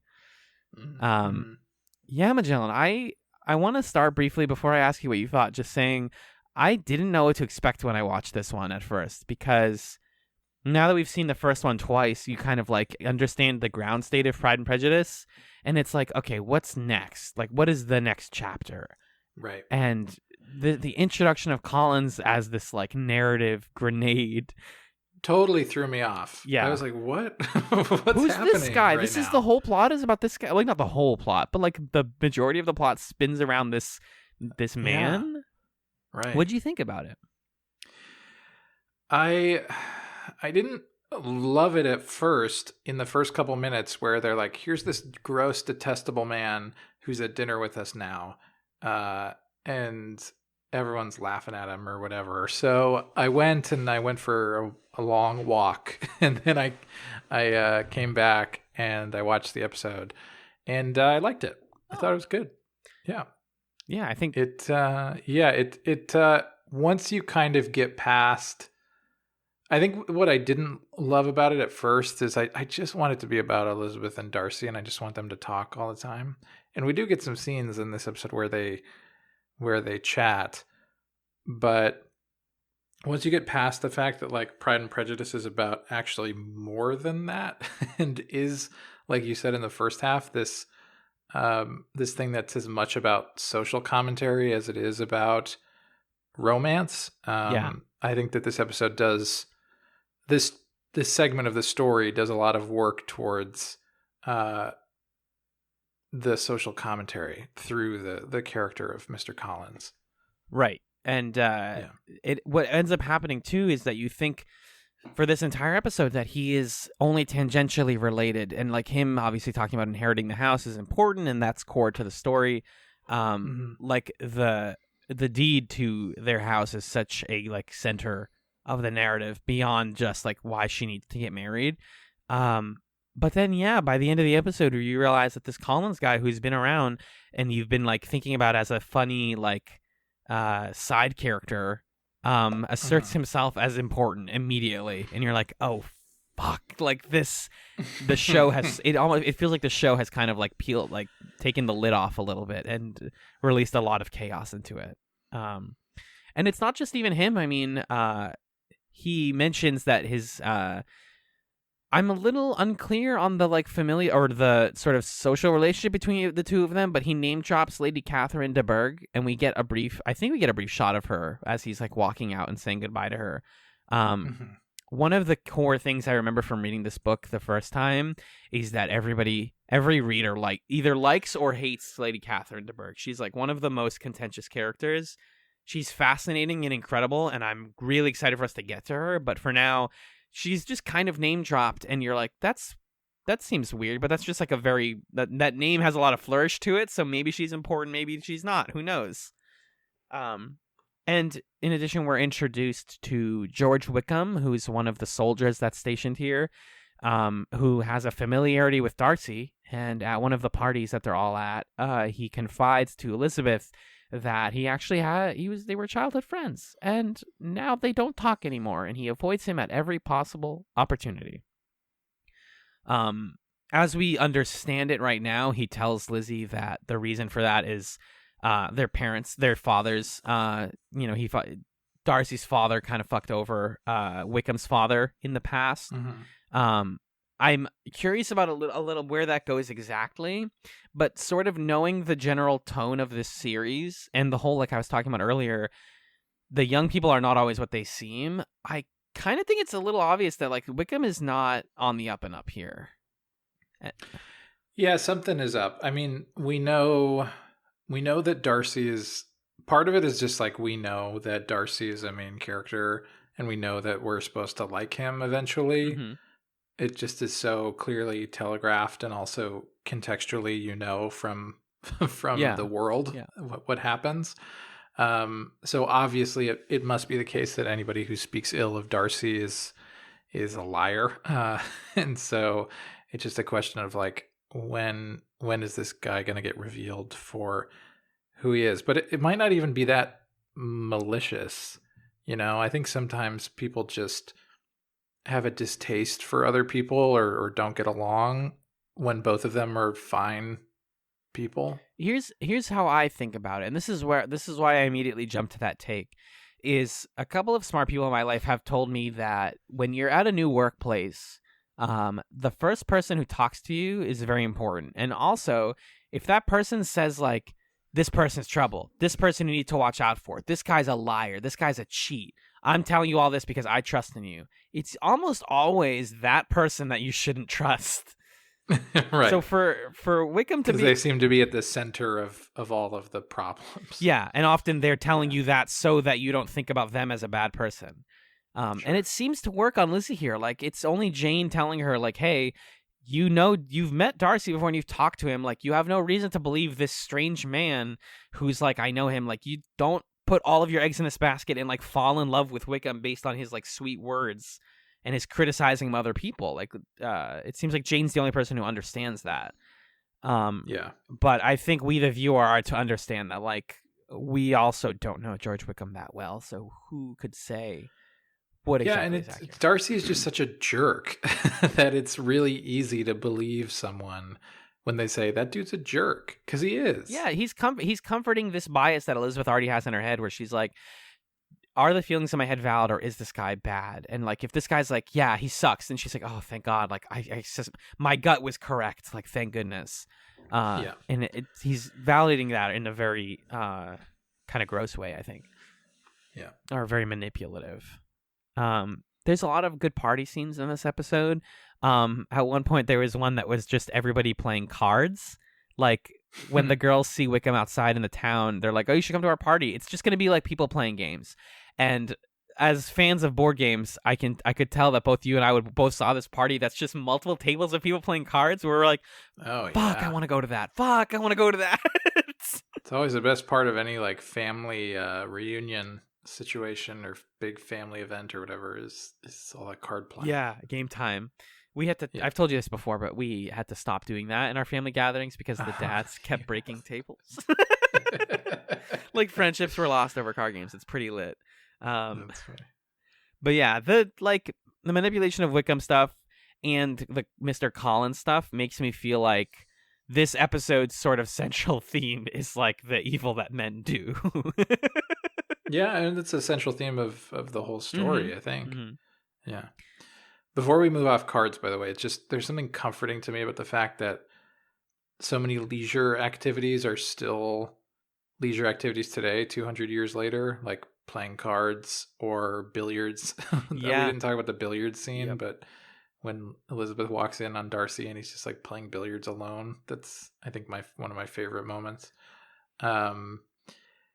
Or just like sitting and reading. Yeah, the like you know? societal expectations of quote people who read. Right. They're talking to her in the first episode like she's some big nerd for not playing cards with them. She's like, I just like reading. He's like, yeah, you like reading because you don't have friends. And she's like, shut up. Right. Yeah, I think games kind of serve a good social purpose here because it kind of puts everybody at a slightly more even playing field, somewhat like literally at a playing field, but it's a chance for people to talk. Like dancing, it's this episode that features the dance conversation, correct? Yeah. Yeah, dancing is more of a like social performance, but like gaming is more of an excuse to just like be in a physical space with others and socialize. Yeah, but I do think that there is as much dance in the card game as there is in the dance. You have to have this education in like the steps of the dance, in the rules of the card game, and we see Collins 2 separate times making missteps in that dancing. regard. When he tries to join the dance and he goes the wrong way, and then when he joins the card game and he like puts the wrong trump suit down or something like that. I didn't So catch in a way, that. Wow. both of them are, even though they're ostensibly leisure activities, they're a part of the like rules that you're supposed to follow, and people aren't like letting loose. They're not dancing in a way that's like, ooh yeah, bop bop bop, dancing around. They're following very precise, rigid guidelines and rules. Which maybe that's why Darcy doesn't like it, or maybe he's just shy. And I think it's easy symbolism if we're to go back to high school English class for a moment, that like the dancing and the flirting and the dating is a game as much as poker is a game. As much as cards is a game. It's just that one of those features cards and one of them is like your facial expressions. And you can apply these same ideas of like the hand that you draw is really going to determine how well you do. Like it's as much about luck as it is about skill and knowing the rules. Right. And like that's why Lizzie and Darcy don't want to play these games, is because they're like, I don't enjoy the games of men and women, like that kind of thing. And Collins likes it but is terrible at it. I feel like not enough can be said about David Bamber's performance of Mr. Collins, because even without people saying it, you just feel a sort of weirdness from this guy. Like, oh, yeah, he's a priest in training, and so he's like, he wears the clothing of like a religious person, and talks about prayer and talks about God, but like he doesn't seem like, I've met priests before, and they're usually very, very kind people, and like he just doesn't have the like demeanor of a religious person. Like he just kind of seems like he's wearing it to wear it. Right. As a sort of status symbol or something. Right. I was trying to reflect on, I have this very clear idea by the time this episode ends, really actually early on in the episode, that Collins is gross. Yes. And that I'm not supposed to like him. Yes. And I'm trying to take a mental catalog of what are the pieces of information and characterization that I'm given that make me feel that way about him? And a lot of it is pretty subtle, actually. Mm-hmm. And there are some things that make me feel a little bad for him, too. Like when he doesn't get the steps right or he doesn't play the card game right. He's kind of a bumbling, socially inept guy. He's just also trying to marry any of his cousins that will marry him. Yeah, he understands he's desperate. Like it can read as almost like parasitic, like the way he talks about Lady Catherine. He's like, oh my God, she's so beautiful and amazing, and I love her, and all of my cousins are so gorgeous, and I would take any of you if I could. And like, obviously the age gap is noticeable. According to the book, he's supposed to be 25 years old, and they're all teenagers. Like at the old, I think one of them is like maybe 19. So, there's that, but also like, he's playing the game. He's doing what everyone else is doing. He just has this sort of like weird, some slight confidence or slight like feeling like this is owed to him that makes him gross. Yeah, it sort of makes me question what exactly is different between him and Darcy, where we like Darcy and we don't like this guy. Right. I think I wondered truly if we didn't know that Darcy was like, did the original release of the book frame this as being a story about Elizabeth and Darcy? I doubt it. Like I don't think that they put them on the cover like kissing or anything. I think it's, just this is a story called Pride and Prejudice, and these are the most interesting characters. Like it's not framed around them, but is it because it's framed around them now because of the way that like modern interpretations center it, that we think that they are the two most important and likable characters, or what? Well, but I don't know. I mean, she ends up with him, right? Yeah, but we know that. We know that because, something... like, I'm saying if you read this for the first time in the 1800s, would you be immediately like, yeah, this is a story about Elizabeth and Darcy getting together?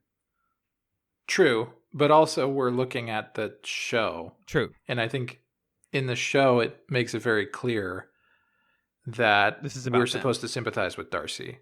Yes. I'm just saying, like, characterizing the dudes. Yeah. What is it that makes a dude a good dude versus a gross dude in this? And why is it that, like, we can forgive Darcy for being condescending and aloof and sexist and really rude, actually, to Collins when Collins tries to introduce himself?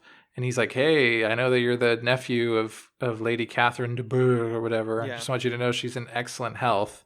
And yeah, he's being sycophantic and kind of gross. And then Darcy's response is to just stand up and walk away, which is awful. Yeah, come on. But in the moment, you're like, hell yeah. Yeah, stick it to that dude. And I don't know, it just I'm really torn about the characterization of Collins, because I think we can very easily, I mean, okay, I'm going to use the word incel. Go on. Right? Like that's the kind of character that he is. This is owed to him. Yeah. It's not his fault that no one likes him. It's the world's fault. That's how he feels. And there is something somewhat sympathetic about seeing a dude who is just is like laughed at by everybody, and clearly nobody really likes him. Everybody's rude to him. And I feel conflicted as an audience member of also being like, ugh, this guy. But then he does stuff that just is objectively gross. Where he's like, ooh, what's the deal with Jane? What's the deal with Lizzie? What's the deal with Lydia, who is 15? Interesting. Oh, I saw her in her pajamas. Okay. And then it all culminates at the end with him being like, all right, Lizzie, you're going to marry me, right? We already know this, right? Like, it's a given to him. Well, I think to your point about, like, how you feel weird about just like flat out hating him, the episode doesn't immediately want to make you hate him. Like it almost seems like in that first dinner scene, like we're just being mean to our weird cousin who we don't like. Like it's just like, okay, maybe the girls are just a little bit petty and like they don't understand him and like he's a little bit of a blowhard, but it's fine. Like he's probably fine. And yeah, everyone has those relatives where it's like, okay, they're a little annoying to be around, but I guess they're fine. Yeah, I absolutely have those relatives, and like and then they talk about like, okay, he tells the same story over and over again. Like that's fine. He's just quirky and like a little annoying, and that's okay. He's not very self-aware. Okay, he's at the dance, and like we're all nervous about like, oh my god, please don't talk to Darcy. Like he's gonna blab about something bad. And the way he talks about them is weird. God, that scene was so stressful. That's like borderline. It's like approaching Uncut Gems stressful. You're like every time someone talks. Where Mary is kicked off of the piano, and then Bingley's sister is playing whatever Beethoven or whatever that was. Yeah. And all these things happen at once. It's like she's blasting Beethoven way too fast for it to be enjoyable. Mary feels horrible. Mrs. Bennet starts yelling about all of the gossip of like the family. Not across the room, but so loudly that Darcy's like, oh. This is weird. This is embarrassing. Mr. Collins walks up and is like, hey, how's it going? Lydia runs in with a sword. Queen, legend, icon. It's just, that was a very stressful scene. I think this is the funniest. Well directed and paced. What'd you say? Yeah. It was well directed and paced, and it felt very frenetic. Yes, and I think that it contributes to this being the funnier episode to me, because like Colin's portrayal is still kind of like silly, and I think that's why the moment at the end works so well. Is that you spend the whole time being like, this guy's ridiculous, and this guy's a one-off like joke character, and he's gonna leave, and we're gonna be like, that was bad, and he's like, no, actually, I'm asserting myself as a main character by proposing to Elizabeth Bennet. In a way, you can kind of think of this episode as a Monster of the Week episode. And Mr. Collins is the monster. Men are the monsters. And so then that end scene where he's like, hey, by the way, let's get married, is the sort of like almost horror, scary climactic confrontation where you see the problem bubbling throughout the whole episode, and you're not really taking it that seriously, but it's kind of lurking and looming. And then that last scene where he's proposing is actually, it was scary. I was made me really nervous. I'm getting especially nervous. when Lizzie says like, no, I don't want that. And he says, okay, well, I know that it happens where young ladies very often will reject the first proposal that they actually want to accept. So I gotcha. Wink, wink. And then she's like, no, I really nothing don't would want make me to less marry happy. you. Yeah, I dislike this idea and don't want to do it. And he says, okay, well, I see what you're really trying to say. She, and you can see Jennifer Ely plays it so well, where she's scared. Yeah, of course because what power does she have in this situation? This is the guy who's going to inherit her family's house, and he's not going to go away. He's not just some guy who's going to ride out of town never to be seen again. He's in her life, and it's entirely possible that even if she protests against him and says no, she's going to be forced into marrying him at some point anyway. Who knows? Yeah. And you can really see in her eyes just the total panic of like, this guy was funny when he was just like a gross dude we were laughing at, but imagining spending my life with him is terrifying. And because I imagine too that she's going through a little bit of the math in her head that we're talking about, where it's like, oh, I don't hate this guy, and I do need to marry for status, but like, no part of me likes him. This isn't worth it to me. I know that this isn't going to go well and I'm not going to be supported, but like, it's very strong of her at the end here to say like, no, I know it's non-traditional for me to decline this, and I know you're not going to accept it, but like, I'm standing by this. And she immediately has to watch it explode in her face as her parents both are like, you can't say no here. because her mom. No, her mom said that. Her dad didn't. Well, her dad, what is he? He says, "Your mother will never see you again if you don't marry Mr. Collins, and I will never see you again if you do." Yeah. More as like a joke, I guess. But the mom, like this like crucial character who again is like her comedy works because we can distance ourselves from it, is like, no, like, I'm still your mother. You still live in this house. Like, you have to do this. Like, you don't get the option to not do this.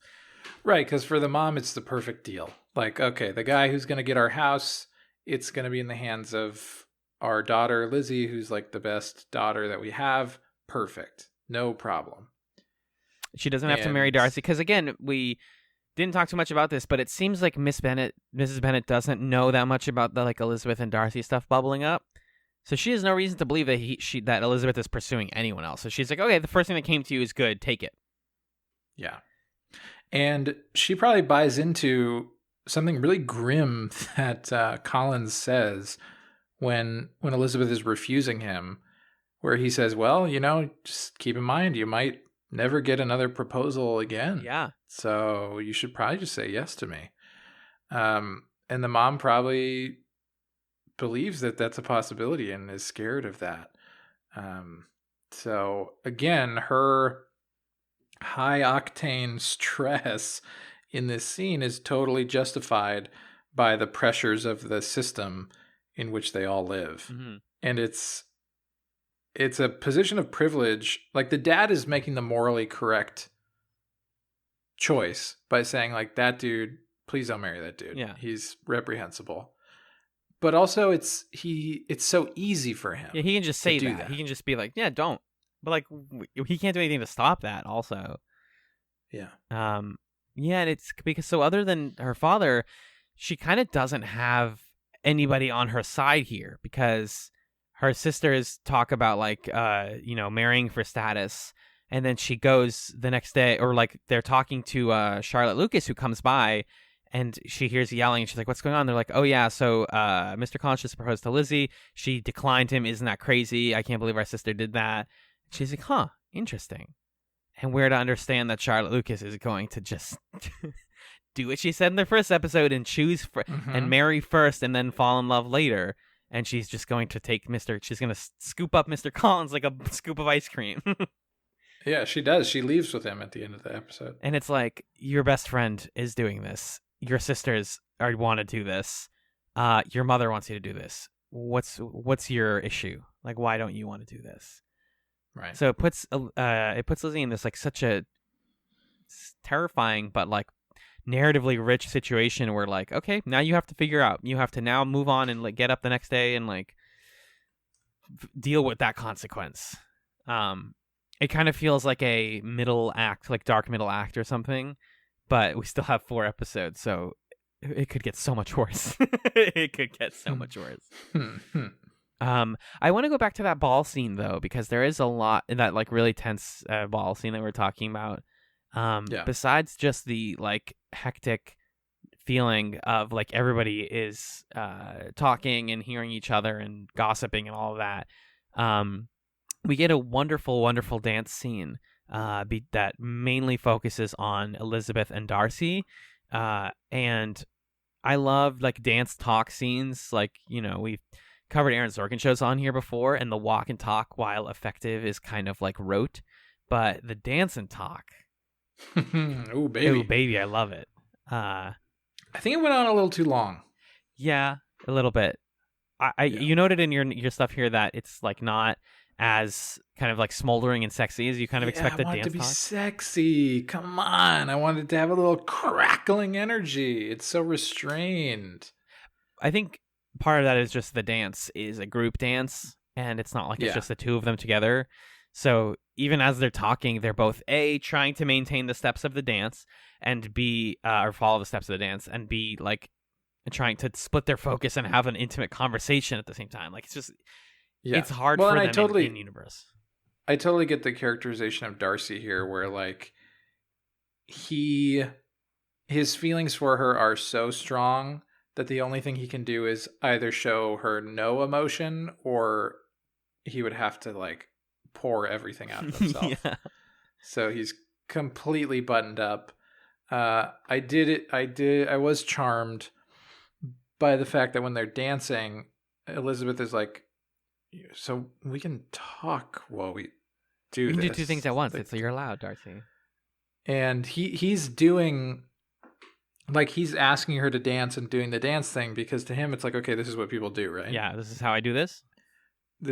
I'm doing it. I'm following all the steps. So, like, I guess check the box. And as soon as the dance ends, he walks away. Mm-hmm. But Elizabeth doesn't care about being danced with. She doesn't care about the steps of courtship or whatever. She wants to, like, know who he is as a person, because that's what she's agonizing about over the course of the whole episode, is who is this mystery man? And, like, if I'm going to not be with Mr. Collins by the end, then I need something to, I need someone to, like, steal my heart back. And, like, who is this boy that I keep thinking about and I keep sharing glances with? Like, what is his deal?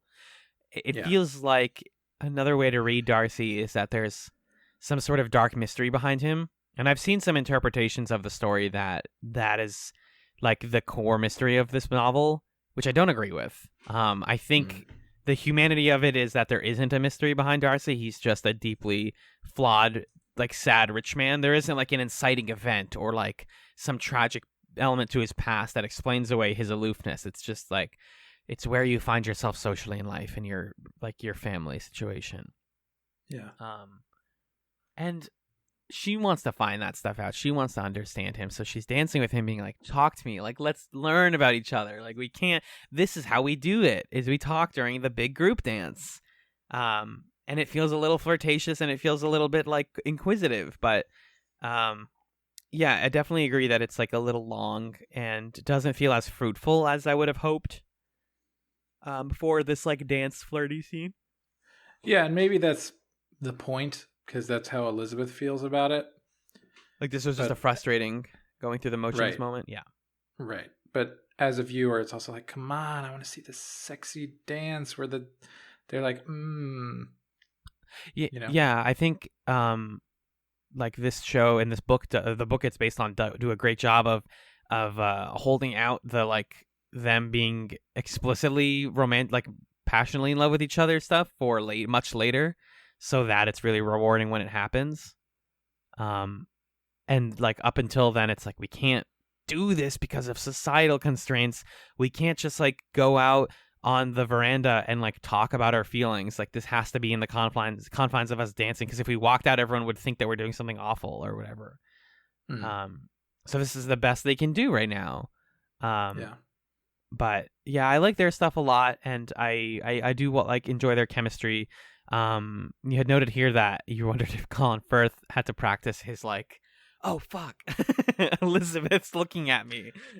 There's so many moments in this where he sees her from across the room, and he just has to do this very subtle, eye-widening, mouth moistening thing. Looks to the bottom right and then looks to center camera and goes, oh. I mean, half of his lines in this episode were just reaction shots of him seeing that Elizabeth is here. Yeah. So he clearly cares. Yeah. I'm trying to think what other, like, big moments from this episode there are. It feels like I think that's the big stuff. I mean, I think it's just this character study of Collins and how he's gross. There's Darcy not giving us enough, and then there's the stuff with the new guy. What's his face? Wickham. But that's pretty much the gist of it. Yeah, episode 2 is great. I just, you know what it makes me feel like if you kind of think of, like, 1, 2, and 3 then as, like, Pride and Prejudice Part 1, 2, like, 1 is the introduction, 2 is the setup for the conflict, and 3 is the conflict. So, like, this episode makes me feel like episode 3 is going to be the spiciest episode of the series. Yeah, things are probably going to start to pop off in 3, right? I would imagine. Yeah, I had a lot of love for the music and the set design in this episode. Oh, I adore it. Yeah. The dance song was great, and I loved seeing it performed by the musicians there. And I was enchanted, even though I thought it went on for a little long. I was just enchanted by the movements of it and the repetition of it, and the way the camera moved within that dance, and kind of found new angles on the same dance moves.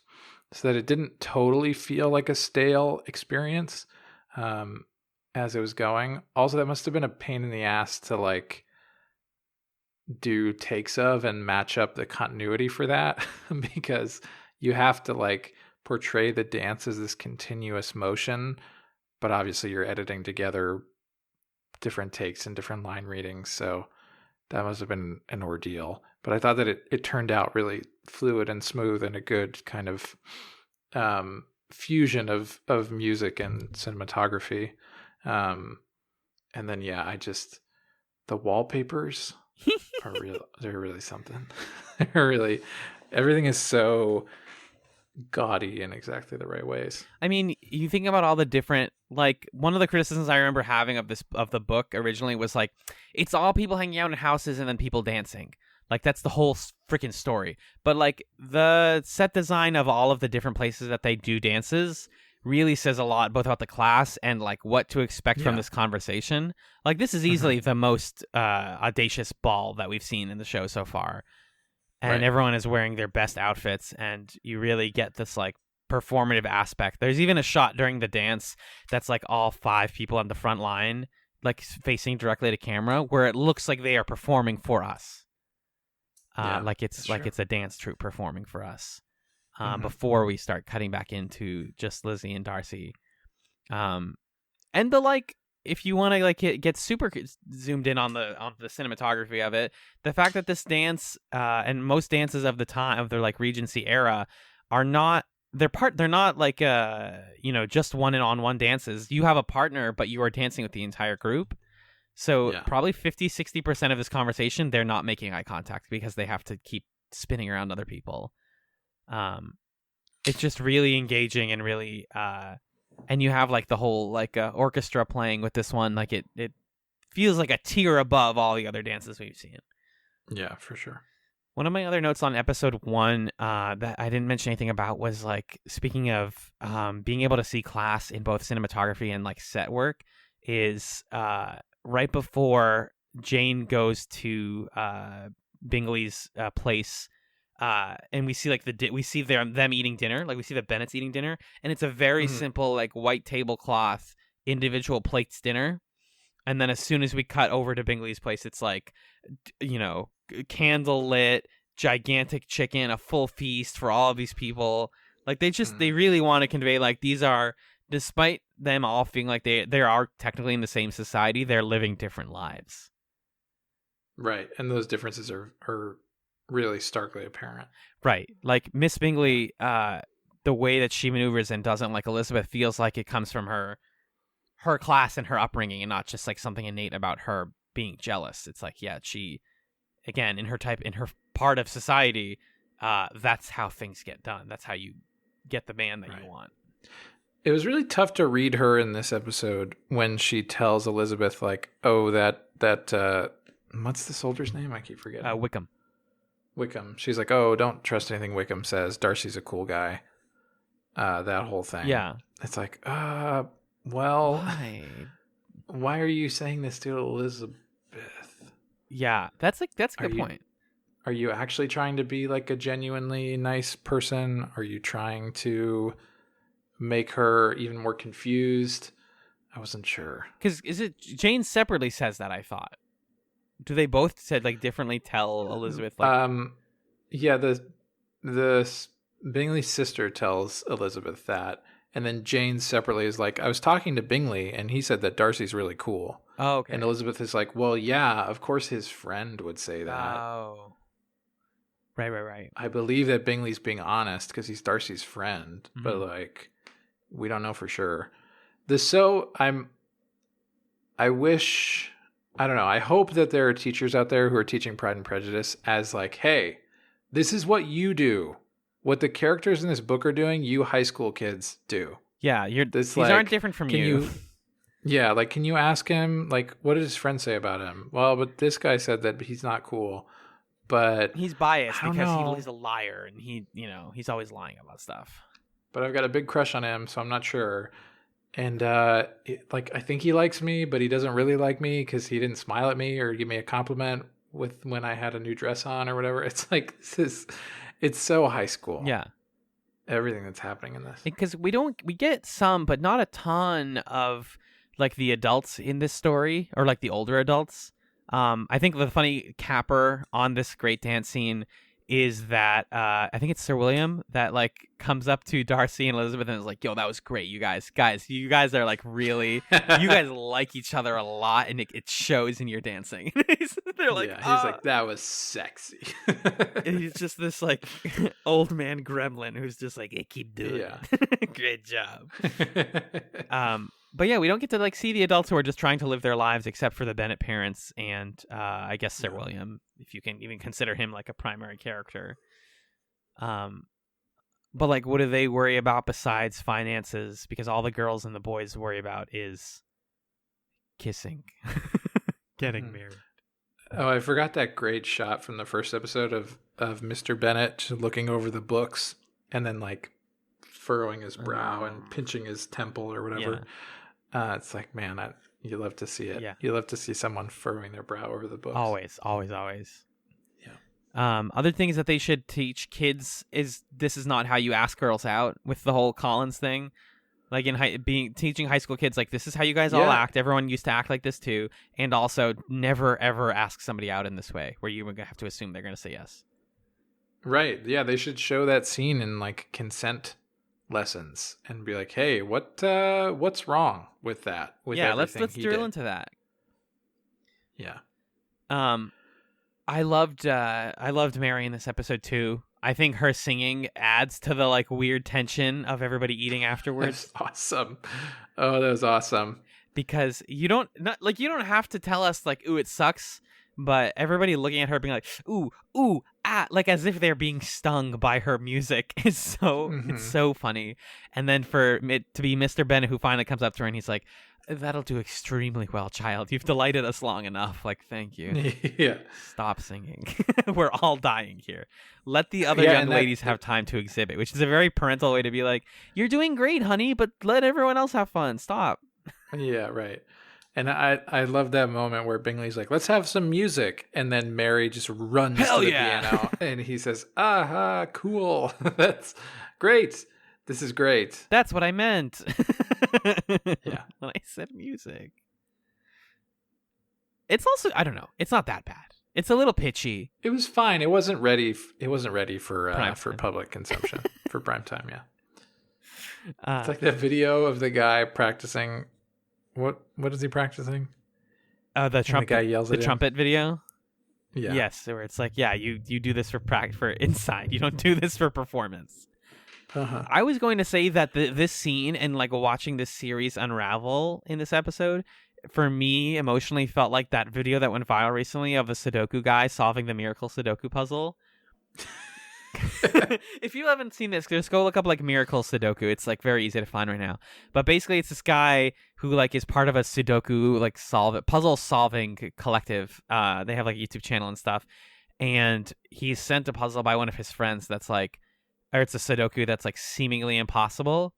And he spends the whole beginning of it going like, this isn't gonna, like, this is, okay, fine, this is fine. He sent me a gag. I'm gonna yell at him and send him a sternly worded letter. Haha. Very funny. Wait a minute. If I put a 9 here, if I put an 8 here, hold on. And just like watching the beautiful miracle of life happen in front of him, it's an incredible video. Yeah.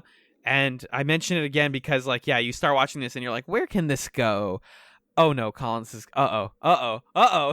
It's like the sort of negative version of that where you're watching it unravel instead of like neatly sort itself.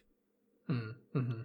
I think it must be so hard to write a story like this where you have all of the characters like matter and affect each other's lives, but also like maintain focus on the people who the story clearly wants us to care about. Yeah, I want to know more about Jane Austen's life, to know like, was she like an Elizabeth type person? Was she in circles like this? It's just, I'm interested in that. Yeah, or where the ideas come from. I would be very curious because I think I always assume that like the main character is the author stand-in, but maybe she wasn't the Elizabeth type. Like, who knows if Elizabeth is the type that would grow up to be a writer. Maybe she was Jane. Maybe she was Jane, exactly. Maybe she ended up being Mrs. Bennet in an older part of her life. Who is to say? Maybe she's Lady Catherine de Bourgh. Ooh, Jane Austen died when she was 41. That sucks. Dude, yeah, it does suck. You do hate to see that. So she must have written this when she was very young then. Or fairly young. She was born in 1775. Yeah, here comes the math, Pride and guys. Prejudice came out in 1813. So she was 33? Less than that. 38. Why is my brain not working right now? You said 1813 and she was born in 1775? 38. Yeah, you're right. 38 years old. Okay, she's not that young. That's actually fairly late in her life then. Yeah, she died only a few years later. But I would be curious to like learn more about Austen and like where she fits, or where she found herself fitting into society like this. But it definitely feels overall satirical. Like you get the sense that both her and the people working on this adaptation are like, this is all dumb, right? Like we know that this is all really silly, but it's also fun and irrelevant. Right. I feel like that's what I got though, Magellan. Do you have anything else on this episode? I have a couple just little moments. I just love it every time Lydia shouts the name Denny. Denny! Either like, let's see what Denny's doing, or like, oh, Denny won't have his clothes on, or they run into him in the street and she's like, Denny! Just a fun name to shout. Yeah, it makes me want to go to Denny's. Ooh, I could go to Denny's. We could get some egg cakes. Egg.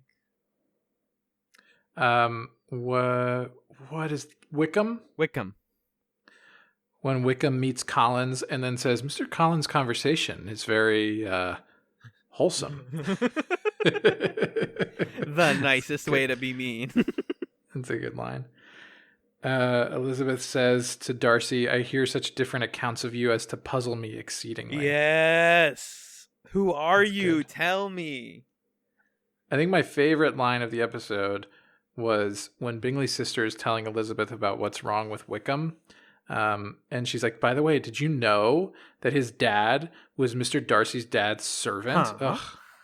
And then talking about like, oh, he's got guilt, he's got bad descent or whatever. And then Elizabeth says, his guilt and his descent appear by your account to be the same. Mm-hmm. Yeah, that's a thinker right there. I like that line a lot. I'm going to chew on that one. They keep mentioning somebody named Hill. Is that just one of the maids that works for the Bennet family? I don't know. I kept hearing that name come up, especially at the beginning of this episode. They were like, "Oh, Hill's coming." I'm not sure. Hold on, I can tell you right now. Okay. I looked up Hill, Pride and Prejudice, and I got an You got a picture of a hill? No, I got the 5 least important characters in Pride and Prejudice. Nah. Wait, please, can I just look these 5 up? Your maid, number 5. Number 4, your great uncle, the judge. Yeah, these are all unnamed characters. General number 1, and number 1 is Haggerston. Who the fuck is Haggerston? I'm not going to look this up.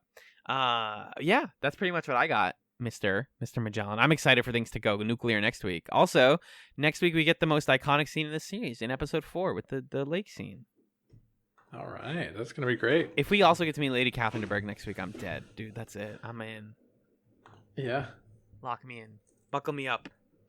Lock the gates. Lock the gates! And we're going to have a guest on next week, everyone.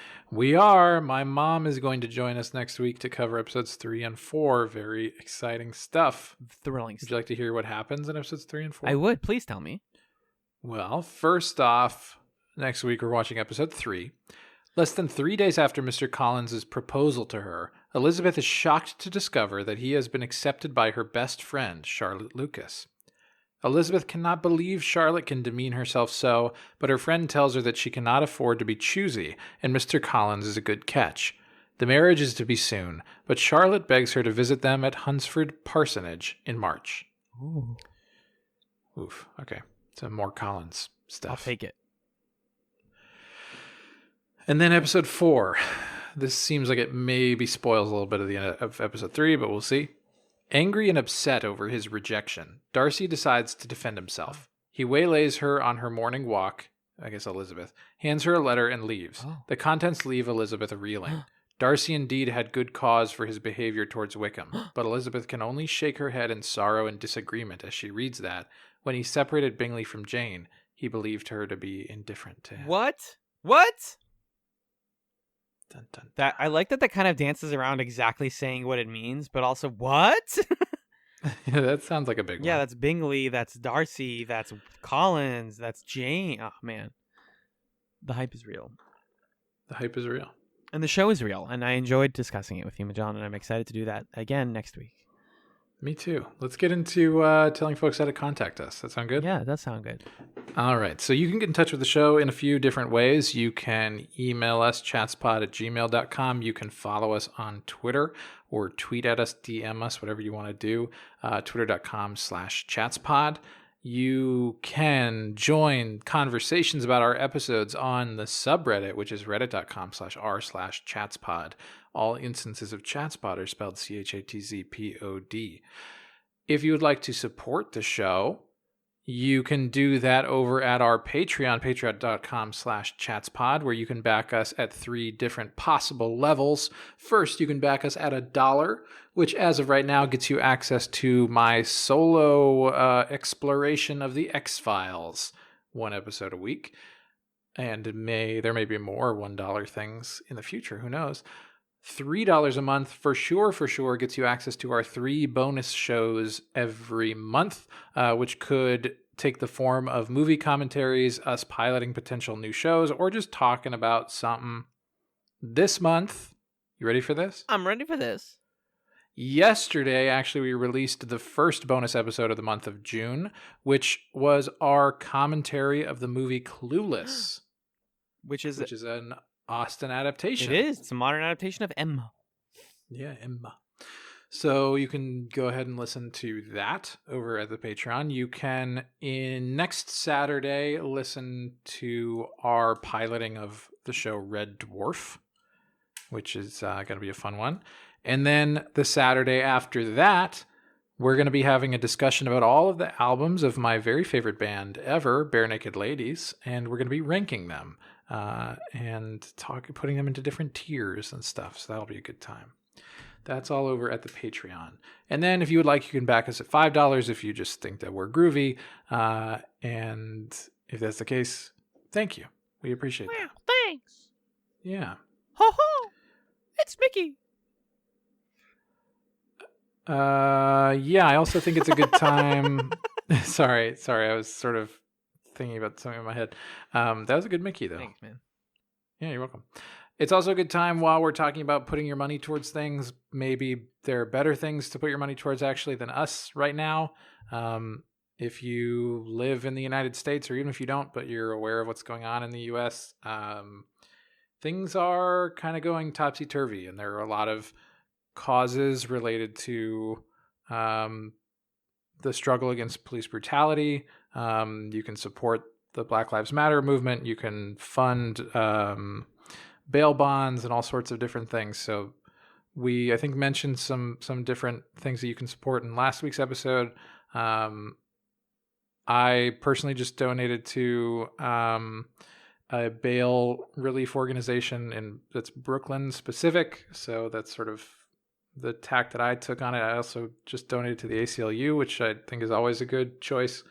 So yeah, it's a good time to be supporting good causes, and I would encourage people to do that. Seconded, my friend. Seconded. Yeah. Support the voices who are not heard, and also give your money to people who need it. Yeah, and I think without mincing words, we at Chatz firmly believe that Black Lives Matter. It's true. Yeah.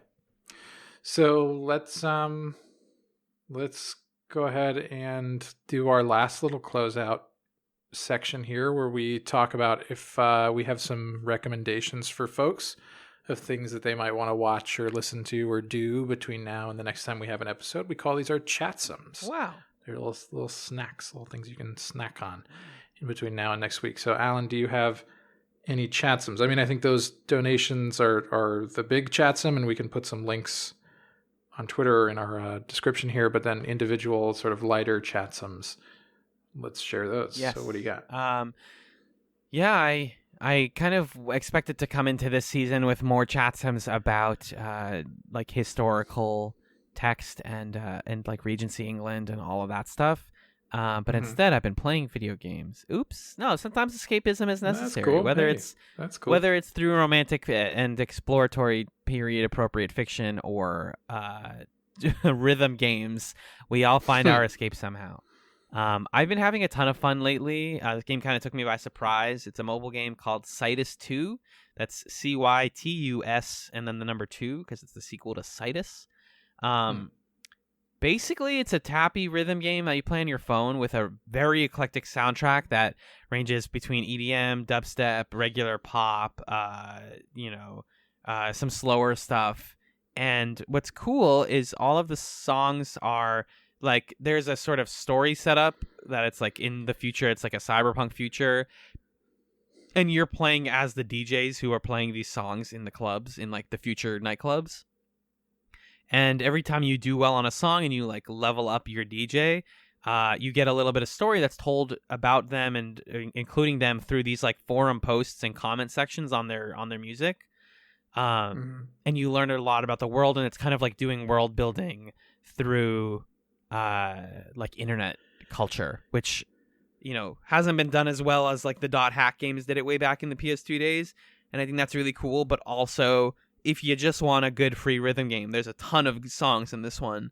It's not actually, it goes on sale a lot. It may not be free as of this recording, but it does go on. It's like worth checking it out on a sale. It's called Cytus 2, and if you need something to just keep your hands idle when you're not thinking about other things, you should check it out.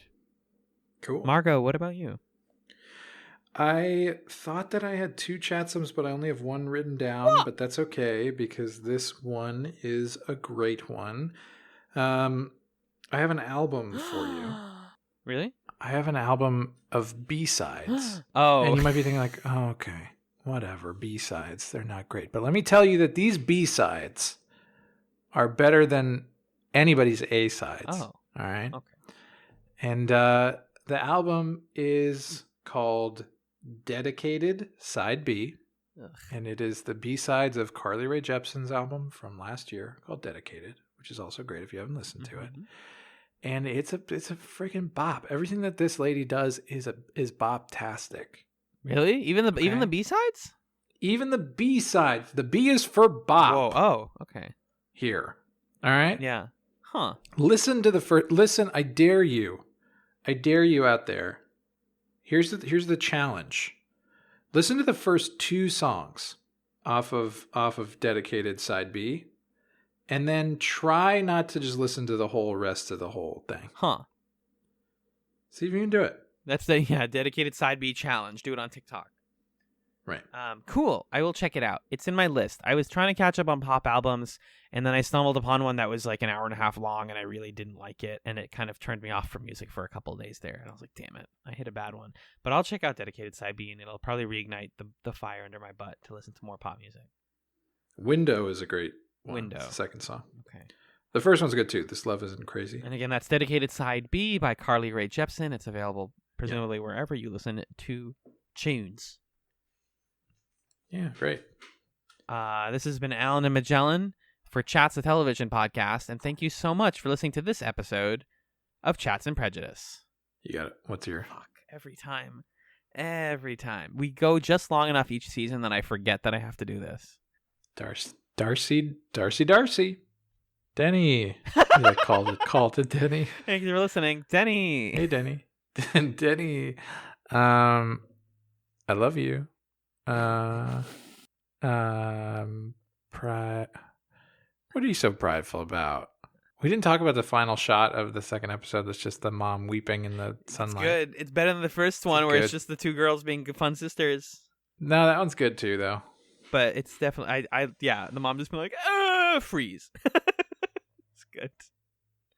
What if we say like, thank you for listening to this episode of Chatz and Prejudice. Forever yours, the Chatz Kids. Ooh. Right? Forever yours. Thank you for listening to Chatz and Prejudice. Forever yours, the Chatz Kids.